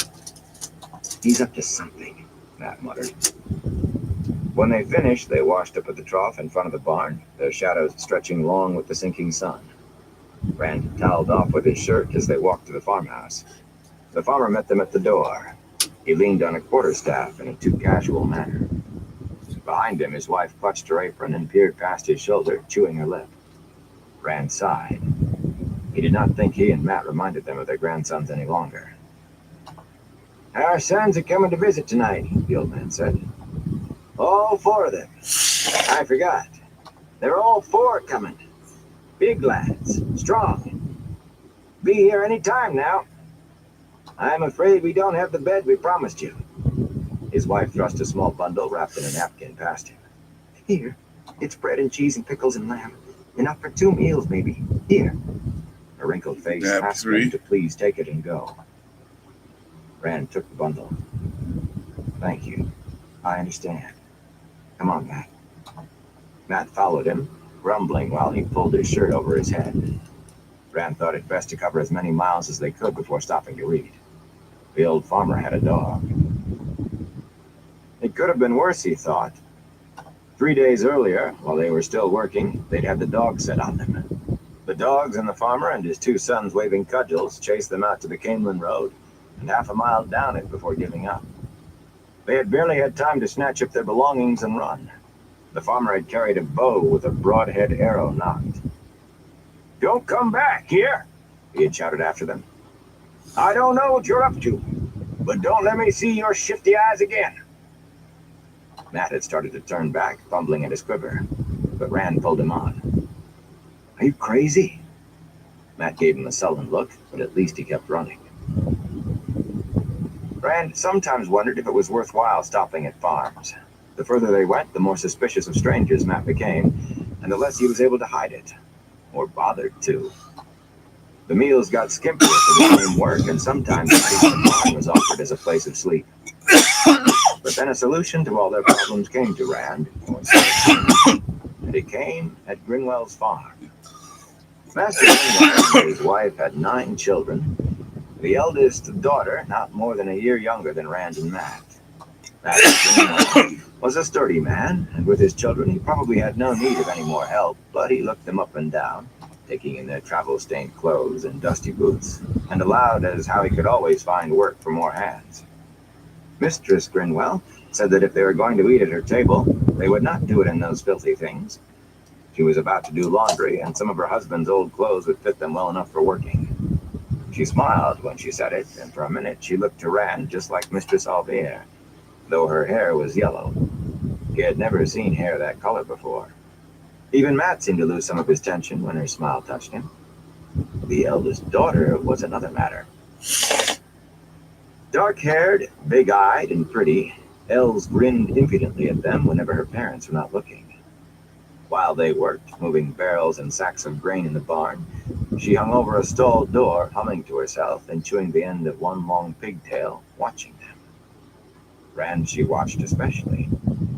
He tried to ignore her, but after a few minutes he put on the shirt Master Grinwell had loaned him.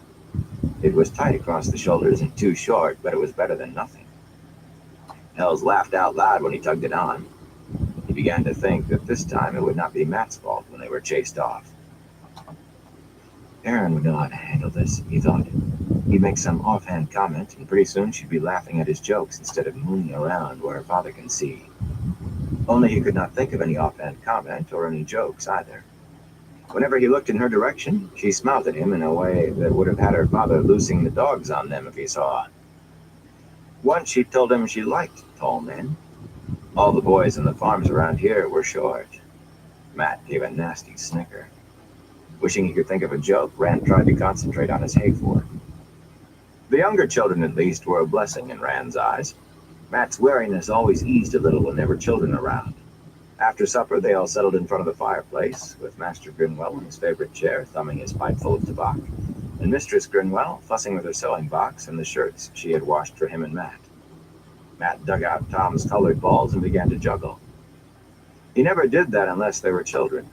The children laughed when he pretended to be dropping the balls, snatching them at the last minute, and they clapped for fountains and figure eights in the 6-ball circle that he really did almost drop. But they took it in good part, Master Grinwell and his wife applauding as hard as their children.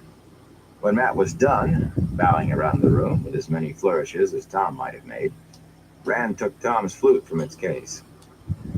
He could never handle the instrument without a pang of sadness. Touching its gold and silver scroll work was like touching Tom's memory. He never handled the harp except to see that it was safe and dry. Tom had always said the harp was beyond a farm boy's clumsy hands. But whenever a farmer allowed them to stay, he always played one tune on the flute after supper. It was just a little something extra to pay the farmer, and maybe a way of keeping Tom's memory fresh. With a laughing mood already set by Matt's juggling, he played Three Girls in the Meadow. Master and Mistress Grinwell clapped along, and the smaller children danced around the floor, even the smallest boy, who could barely walk, stomping his feet in time. He knew he would win no prizes at bell time, but after Tom's teaching, he would not be embarrassed to enter.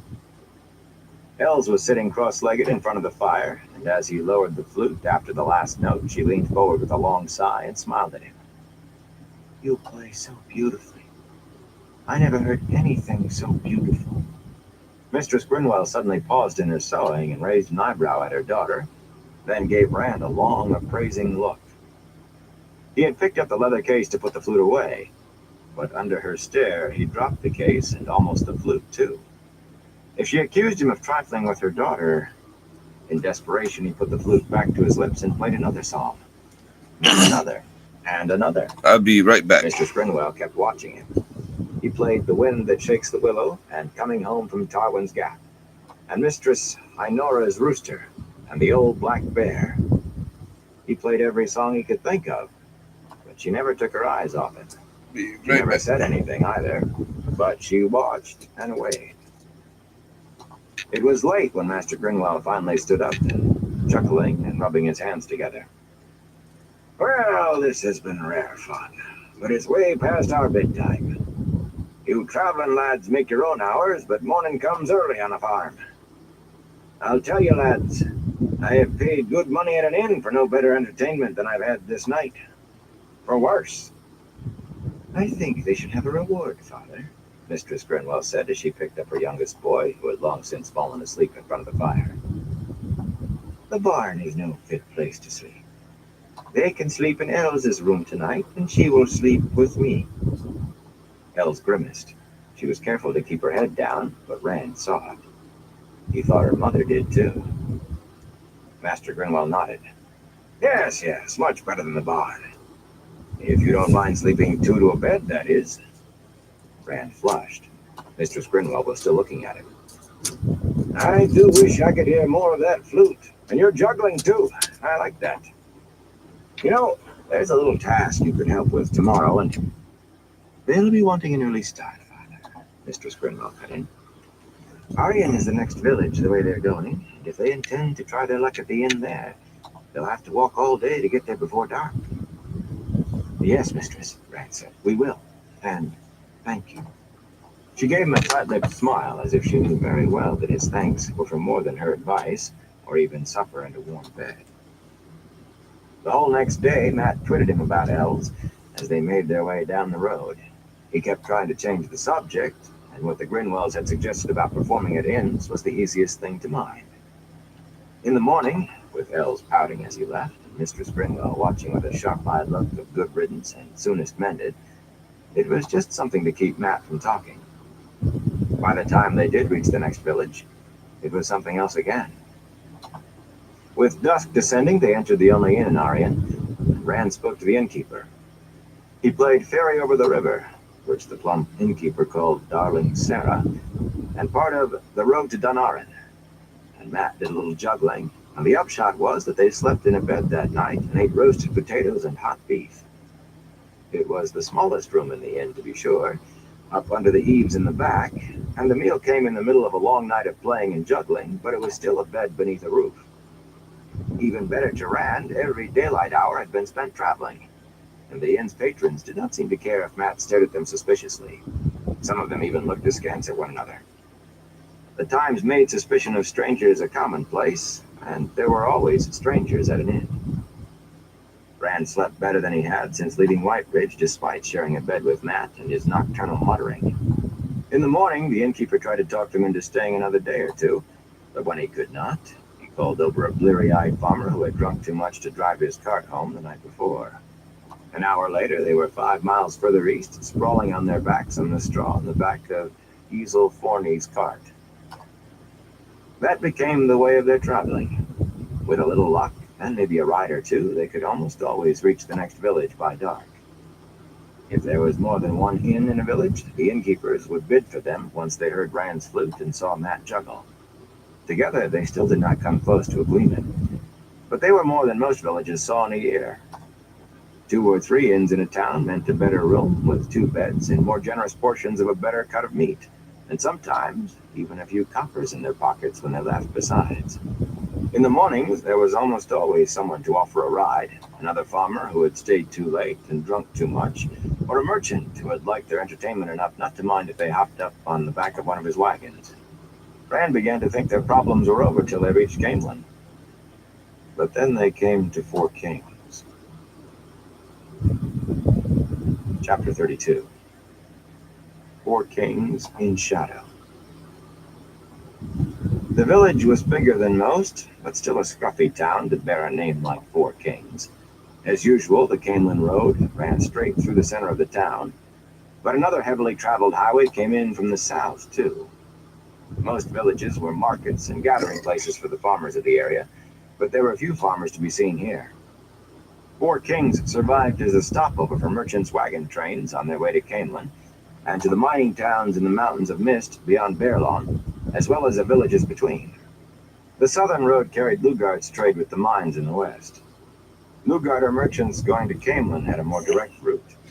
The surrounding country held few farms, barely enough to feed themselves and the town, and everything in the village centered on the merchants and their wagons, the men who drove them and the laborers who loaded the goods. Plots of bare earth, ground to dust, lay scattered through Four Kings, filled with wagons parked wheel to wheel and abandoned except for a few bored guards. Stables and horse lots lined the streets, all of which were wide enough to allow wagons to pass, and deeply rutted from too many wheels. There was no village green, and the children played in the ruts, dodging wagons and the curses of wagon drivers. Village women, their heads covered with scarves, kept their eyes down and walked quickly, sometimes followed by wagoneers' comments that made Rand blush. Even Matt gave a start at some of them. No woman stood gossiping over the fence with a neighbor. Drab wooden houses stood cheek by jowl, with only narrow alleys between, and whitewash, where anyone had bothered to whitewash the weathered boards, faded as if it had not been freshened in years. Heavy shutters on the houses had not been opened in so long that the hinges were solid lumps of rust. Noise hung over everything, clanging from blacksmiths, shouts from the wagon drivers, raucous laughter from the town's inns. Rand swung down from the back of a merchant's canvas-topped wagon as they came abreast of a garishly painted inn, all greens and yellows that caught the eye from afar among the leaden houses. The line of wagons kept moving. None of the drivers even seemed to notice that he and Matt had gone. Dusk was falling, and they all had their eyes on unhitching the horses and reaching the inns. Rand stumbled in a rut, then leaped quickly to avoid a heavy-laden wagon, clattering the other way. The driver shouted a curse at him as the wagon rolled by. A village woman stepped around him and hurried on without ever meeting his eye. "I don't know about this place," he said. He thought he could hear music mixed in the din, but he could not tell from where it was coming. From the inn, maybe, but it was hard to be sure. "I don't like it. Maybe we'd better go on this time." Matt gave him a scornful look, then rolled his eyes at the sky. Dark clouds thickened overhead. "And sleep under a hedge tonight? In that? I'm used to a bed again." He cocked his head to listen, then grunted. "Maybe one of these places doesn't have musicians. Anyway, I'll bet they don't have a juggler." He slung his bow across his shoulders and started for the bright yellow door, studying everything through narrowed eyes. Rand followed doubtfully. There were musicians inside, their zither and drum almost drowned in coarse laughter and drunken shouting. Rand did not bother to find the landlord. The next two inns had musicians as well, and the same deafening cacophony. Roughly dressed men filled the tables and stumbled across the floor, waving mugs and trying to follow serving maids who dodged with fixed, long-suffering smiles. The building shook with the racket, and the smell was sour, a stench of old wine and unwashed bodies. Of the merchants, in their silk and velvet and lace, there was no sign. Private dining rooms above stairs protected their ears and noses. He and Matt only put their heads in the doors before leaving. He was beginning to think they would have no choice but to move on.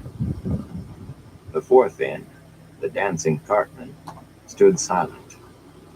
It was as gaudy as the other inns, yellow-trimmed in bright red and bilious, eye-wrenching green, though here the paint was cracked and peeling. Rand and Matt stepped inside.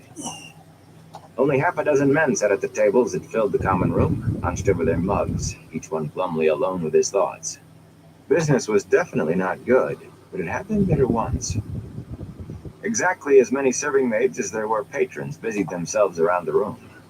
There was plenty for them to do, Dirt crusted the floor and cobwebs filled the corners of the ceiling, but most were not doing anything really useful, only moving so they would not be seen standing still. A bony man with long, stringy hair to his shoulders turned to scowl at them as they came through the door. The first slow peal of thunder rumbled across Four Kings. "What do you want?" He was rubbing his hands on a greasy apron that hung to his ankles. Rand wondered if more grime was coming off on the apron or on the man's hands. He was the first skinny innkeeper Rand had seen. "Well, speak up. Buy a drink or get out. Do I look like a rarey show?" Flushing, Rand launched into the spiel he had perfected at inns before this. "I play the flute and my friend juggles, and you'll not see two better in a year. For a good room and a good meal, we'll fill this common room of yours." He remembered the filled common rooms he had already seen that evening, especially the man who had vomited right in front of him at the last one. He'd had to step lively to keep his boots untouched. He faltered, but caught himself and went on. "We'll fill your inn with men who will repay the little we cost 20 times over with the food and drink they buy. Why should—" "I've got a man plays the dulcimer," the innkeeper said sourly. "You have a drunk, Samohick," one of the serving maids said. She was passing him with a tray and 2 mugs, and she paused to give Rand and Matt a plump smile. "Most times, he can't see well enough to find the common room," she confided in a "Haven't even seen him in 2 days." Without taking his eyes off Rand and Matt, Hake casually backhanded her across the face. She gave a surprised grunt and fell heavily to the unwashed floor. One of the mugs broke, and the spilled wine washed rivulets in the dirt. "You're docked for the wine and breakage. Get 'em fresh drinks, and hurry. Men don't pay to wait while you laze around." His tone was as offhand as the blow. None of the patrons looked up from their wine, and the other serving maids kept their eyes averted. The plump woman rubbed her cheek and stared pure murder at Hake, but she gathered the empty mug and the broken pieces on her tray and went off without a word. Hake sucked his teeth thoughtfully, eyeing Rand and Matt. His gaze clung to the heron-marked sword before he pulled it away. "Tell you what," he said finally.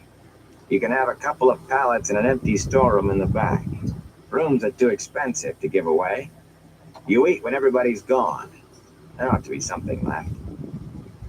Rand wished there was an inn in Four Kings they had not yet tried. Since leaving Whitebridge, he had met coolness, indifference, and outright hostility, but nothing that gave him the sense of unease that this man and this village did. He told himself it was just the dirt and squalor and noise, but the misgivings did not go away. Matt was watching Hake as if he suspected some trap, but he gave no sign of wanting to give up the dancing cartman for a bed under a hedge. Thunder rattled the windows. Rand sighed. "The pallets will do if they're clean, and if there are enough clean blankets. But we eat 2 hours after full dark, no later, and the best you have. Here, we'll show you what we can do." He reached for the flute case, but Hake shook his head. "Don't matter. This lot'll be satisfied with any kind of screeching so long as it sounds something like music." His eyes touched Rand's sword again. His thin smile touched nothing but his lips. "Eat when you want, but if you don't bring the crowd in, out you go in the street." He nodded over his shoulder at 2 hard-faced men sitting against the wall. They were not drinking, and their arms were thick enough for legs. When Hake nodded at them, their eyes shifted to Rand and Matt, flat and expressionless. Rand put one hand on his sword hilt, hoping the twisting in his stomach did not show on his face. "As long as we get what's agreed on," he said in a level tone. Hake blinked, and for a moment he seemed uneasy himself. Abruptly, he nodded. "What I said, isn't it? Well, get started. You won't bring anybody in just standing there." He stalked off, scowling and shouting at the serving maids as if there were 50 customers they were neglecting. There was a small raised platform at the far end of the room, near the door to the back. Rand lifted a bench up on it and settled his cloak, blanket roll, and Tom's bundled cloak behind the bench with the sword lying atop them. He wondered if he had been wise to keep wearing the sword openly. Swords were common enough, but the heron mark attracted attention and speculation. Not from everybody, but any notice at all made him uncomfortable. He could be leaving a clear trail for the Murdral, if Fates needed that kind of trail. They did not seem to. In any case, he was reluctant to stop wearing it. Tam had given it to him, his father. As long as he wore the sword, there was still some connection between Tam and him, a thread that gave him the right to still call Tam father. Too late now, he thought. He was not sure what he meant, but he was sure it was true. Too late. At the first note of Cock of the North, the half-dozen patrons in the common room lifted their heads out of their wine. Even the two bouncers sat forward a little. They all applauded when he finished, including the two toughs, and once more when Matt sent a shower of colored balls spinning through his hands. Outside, the sky muttered again. The rain was holding off, but the pressure of it was palpable. The longer it waited, the harder it would fall. Word spread, and by the time it was dark outside, the inn was packed full, with men laughing and talking so loud that Rand could barely hear what he was playing. Only the thunder overpowered the noise in the common room.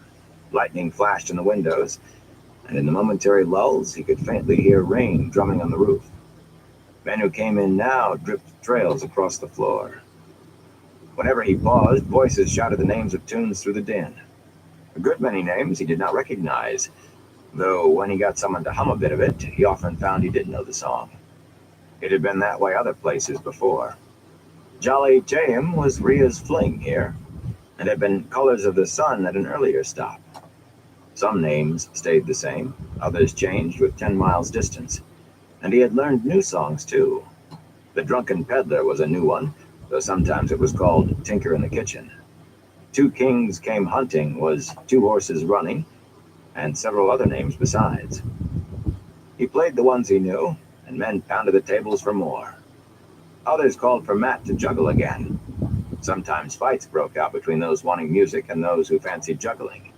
Once a knife flashed, and a woman screamed, and a man reeled back from the table with blood streaming down his face. But Jack and Strom, the two bouncers, closed in swiftly and with complete impartiality threw everyone involved into the street with lumps on their heads. That was their tactic with any trouble. The talk and the laughing went on as if nothing had occurred. Nobody even looked around except those the bouncers jostled on their way to the door. The patrons were free with their hands, too, when one of the serving maids let herself grow unwary. More than once, Jack or Strom had to rescue one of the women, though they were none too quick about it. The way Hake carried on, screaming and shaking the woman involved, he always considered it her fault, and with teary eyes and stammered apologies, said she was willing to accept his opinion. The women jumped whenever Hake frowned, even if he was looking somewhere else. Rand wondered why any of them put up with it.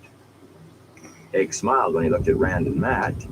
After a while, Rand realized Hake was not smiling at them. The smiles came when his eyes slid behind them, to where the hair of the sword lay. Once, when Rand set the gold and silver chased flute down beside his stool, the flute got a smile too. The next time he changed places with Matt at the front of the dais, he leaned over to speak in Matt's ear. Even that close, he had to speak loudly, but with all the noise, he doubted if anyone else could hear. Hake's going to try to rob us. Matt nodded as if it was nothing he had not expected. We'll have to bar our door tonight. Bar our door? Jack and Strom could break down a door with their fists. Let's get out of here. Wait till after we eat at least. I'm hungry. They can't do anything here, Matt added. The packed common room shouted impatiently for them to get on with it. Hake was glaring at them. Anyway, you want to sleep outside tonight? An especially strong crack of lightning drowned out everything else, and for an instant, the light through the windows was stronger than the lamps. I just want to get out without my head being broken, Rand said. But Matt was already slouching back to take his rest on the stool. Rand sighed and launched into The Road to Dunaran. A lot of them seemed to like that one. He had already played it 4 times, and they still shouted for it. The trouble was, Matt was right, as far as he went. He was hungry too, and he could not see how Hake would give them any trouble while the common room was full, and getting fuller. For every man who left or was thrown out by Jack and Strom, 2 came in from the street. They shouted for the juggling, or for a particular tune, but mostly they were interested in drinking and fondling the serving maids. One man was different, though. He stood out in every way among the crowd in the dancing cartman. Merchants apparently had no use for the rundown inn.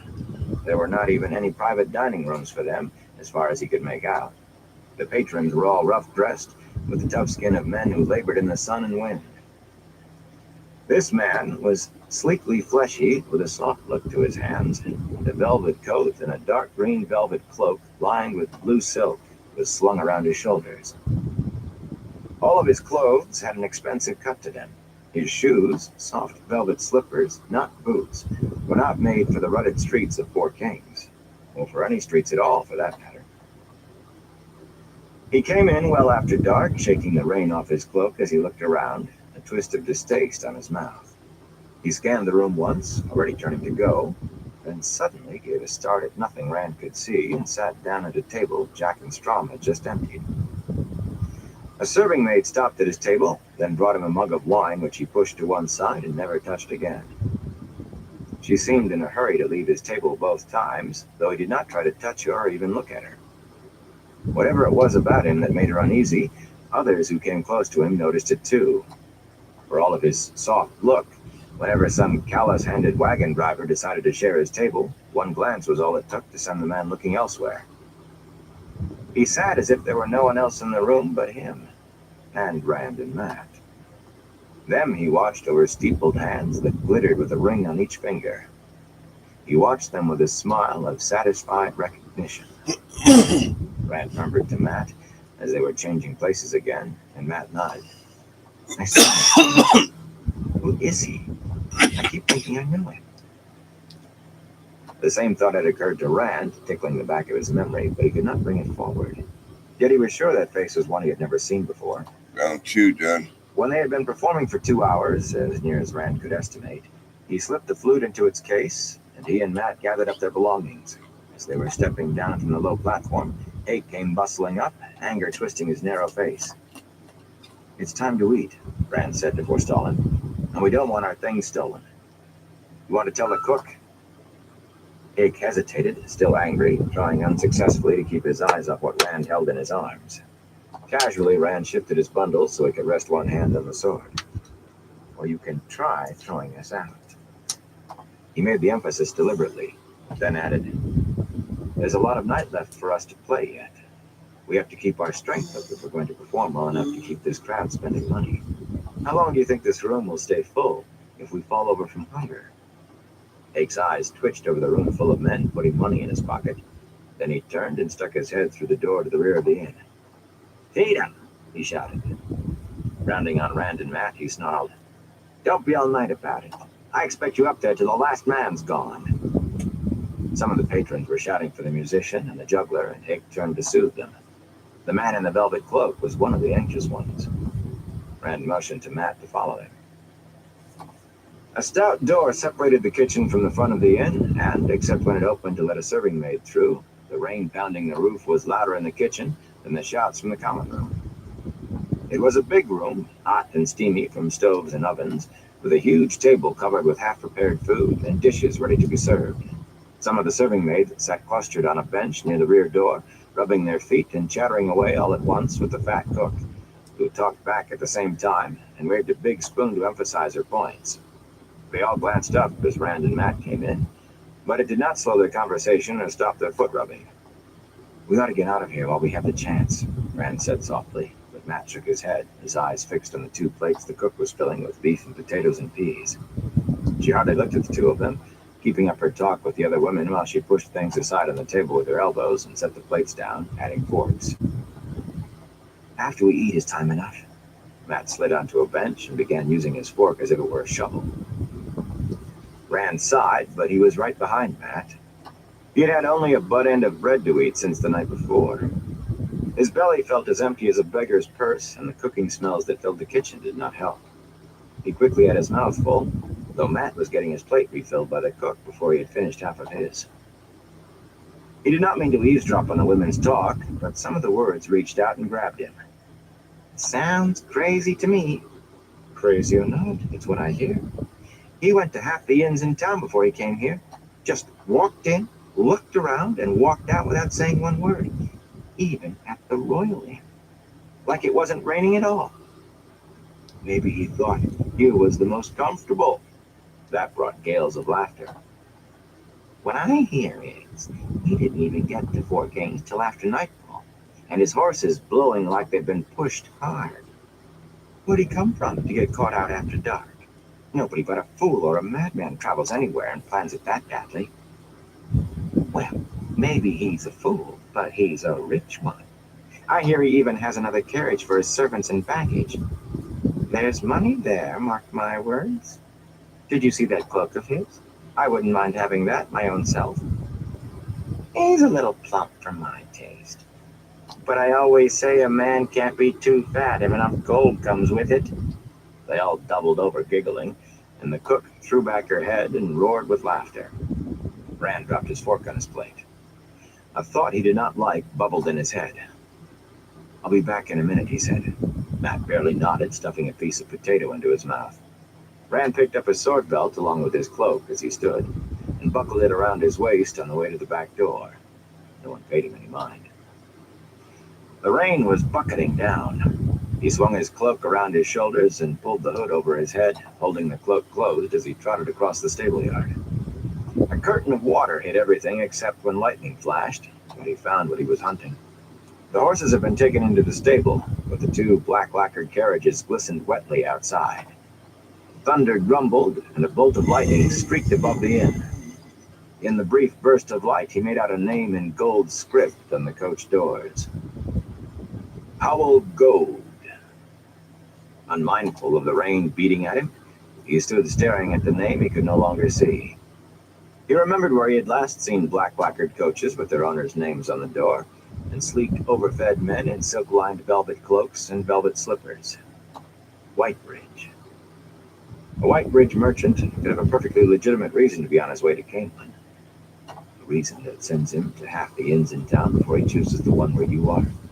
A reason that makes him look at you as if he's found what he's searching for. Rand shivered, and suddenly he was aware of rain trickling down his back. His cloak was tightly woven, but it had never been meant to stand up to this kind of downpour. He hurried back to the inn, splashing through deepening puddles. Jack locked the door as he started through. Well, well, well. Out here alone in the dark. Dark's dangerous, boy. Rain slicked Rand's hair down across his forehead. The stable yard was empty except for them. He wondered if Hake had decided he wanted the sword and the flute badly enough to forego keeping the crowd in the common room. Brushing water out of his eyes with one hand, he put the other on his sword. Even wet, the knobby leather made a sure grip for his fingers. Has Hake decided all those men will stay just for his ale instead of going where there's entertainment too? If he has, we'll call the meal even for what we've done so far and be on our way. Dry in the doorway, the big man looked out at the rain and snorted. In this? His eyes slid down to Rand's hand on the sword. You know, me and Strom got a bet. He figures you stole that from your old grandmother. Me? I figure your grandmother would kick you around the pig pen and hang you out to dry. He grinned. His teeth were crooked and yellow, and the grin made him look even meaner. Night's long yet, boy. Rand brushed past him, and Jack let him by with an ugly chuckle. Inside, he tossed off his cloak and dropped on the bench at the table he had left only minutes before. Matt was done with his second plate and working on a third, eating more slowly now, but intently, as if he planned to finish every bite if it killed him. Jack took up a place by the door to the stable yard, leaning against the wall and watching them. Even the cook seemed to feel no urge to talk with him there. He's from Whitebridge, Rand said softly. There was no need to say who he was. Matt's head swiveled toward him, a piece of beef on the end of the fork suspended halfway to his mouth.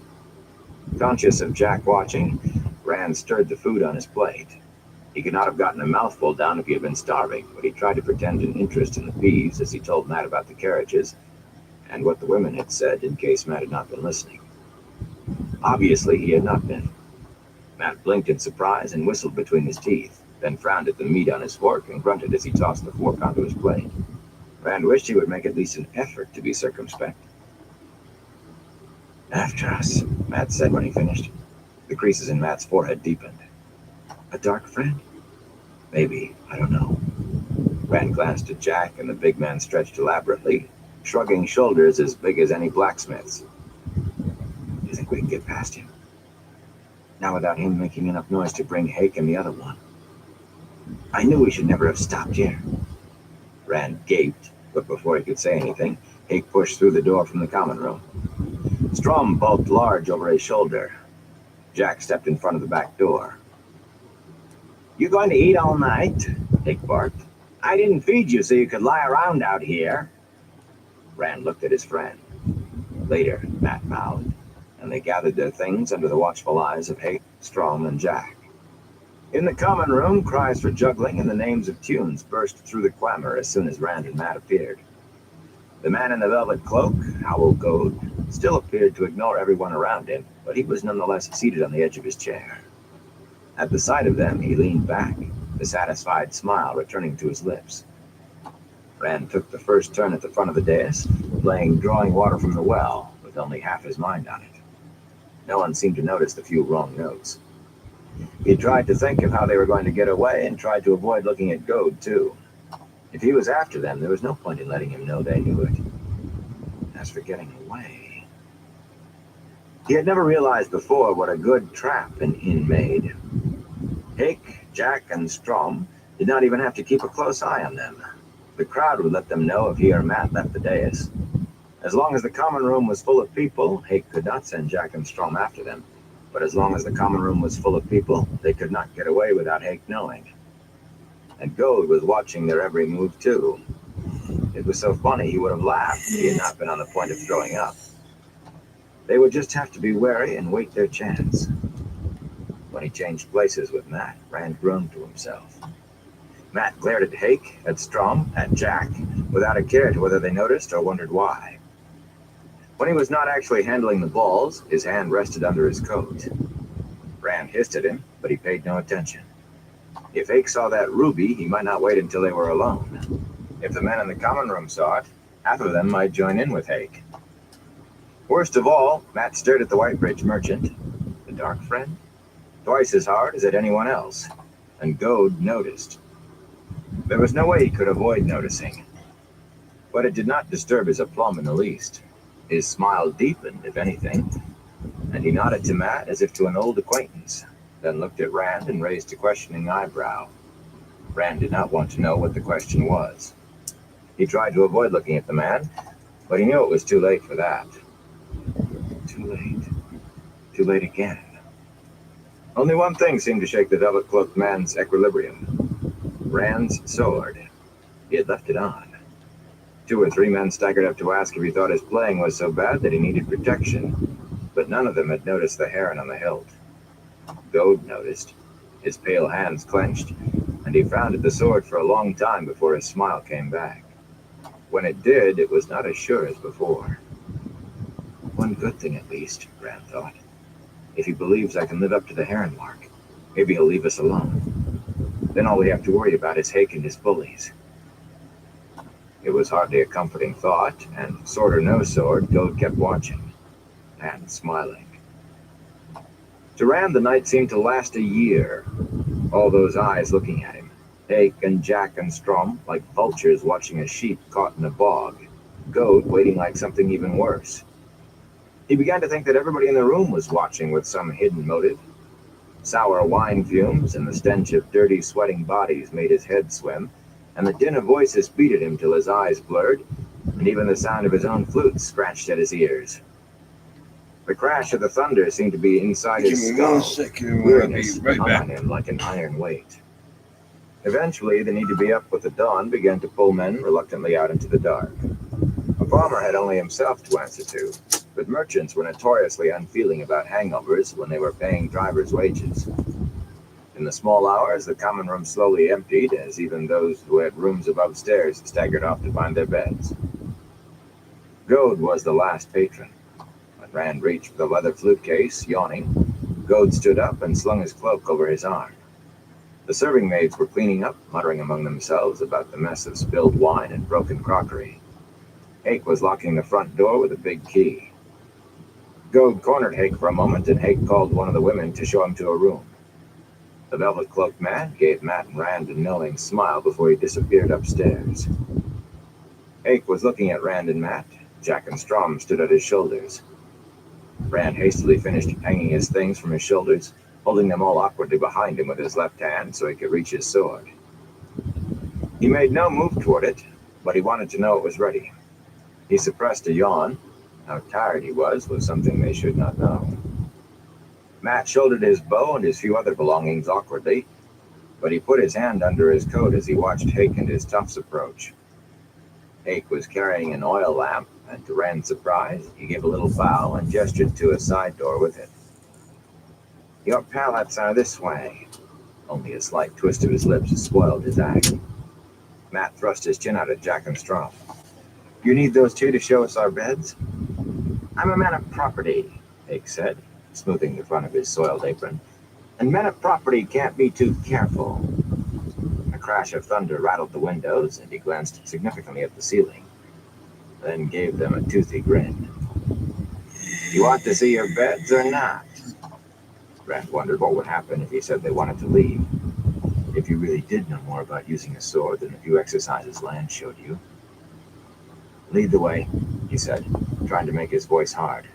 "I don't like having anybody behind me." Strom snickered, but Hake nodded placidly and turned toward the side door, and the two big men swaggered after him. Taking a deep breath, Rand gave a wishful glance at the door to the kitchen. If Hake had already locked the back door, running now would only begin what he was hoping to avoid. He followed the innkeeper glumly. At the side door, he hesitated. Matt crowded into his bag. The reason for Hake's lamp was apparent. The door led into a hall as black as pitch. Only the lamp Hake carried, silhouetting Jack and Strom, gave him the courage to keep on. If they turned, he would know it. And do what? The floor creaked under his boots. The hall ended in a rough, unpainted door. He had not seen if there were any other doors along the way. Hake and his bullies went through, and he followed quickly before they could have a chance to set a trap. But Hake merely lifted the lamp high and gestured at the room. "Here it is." An old storeroom, he had called it, and by the look of it, not used in some time. Weathered barrels and broken crates filled half the floor. Steady drips from more than one place on the ceiling, and a broken pane in the filthy window let the rain blow in freely. Unidentifiable odds and ends littered the shelves, and thick dust covered almost everything. The presence of the promised pallets was a surprise. The sword makes him nervous. He won't try anything until we're sound asleep. Rand had no intention of sleeping under Hake's roof. As soon as the innkeeper left, he intended to be out the window. "It'll do," he said.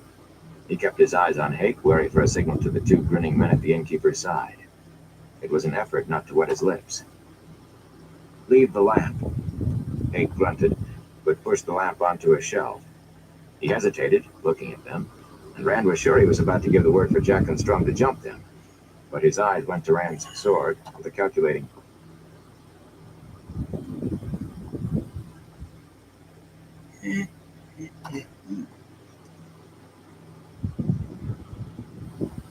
All right, everyone. I'm gonna call into this live for tonight. I want to thank everyone for stopping by and everyone who keeps stopping by. I appreciate all y'all's support.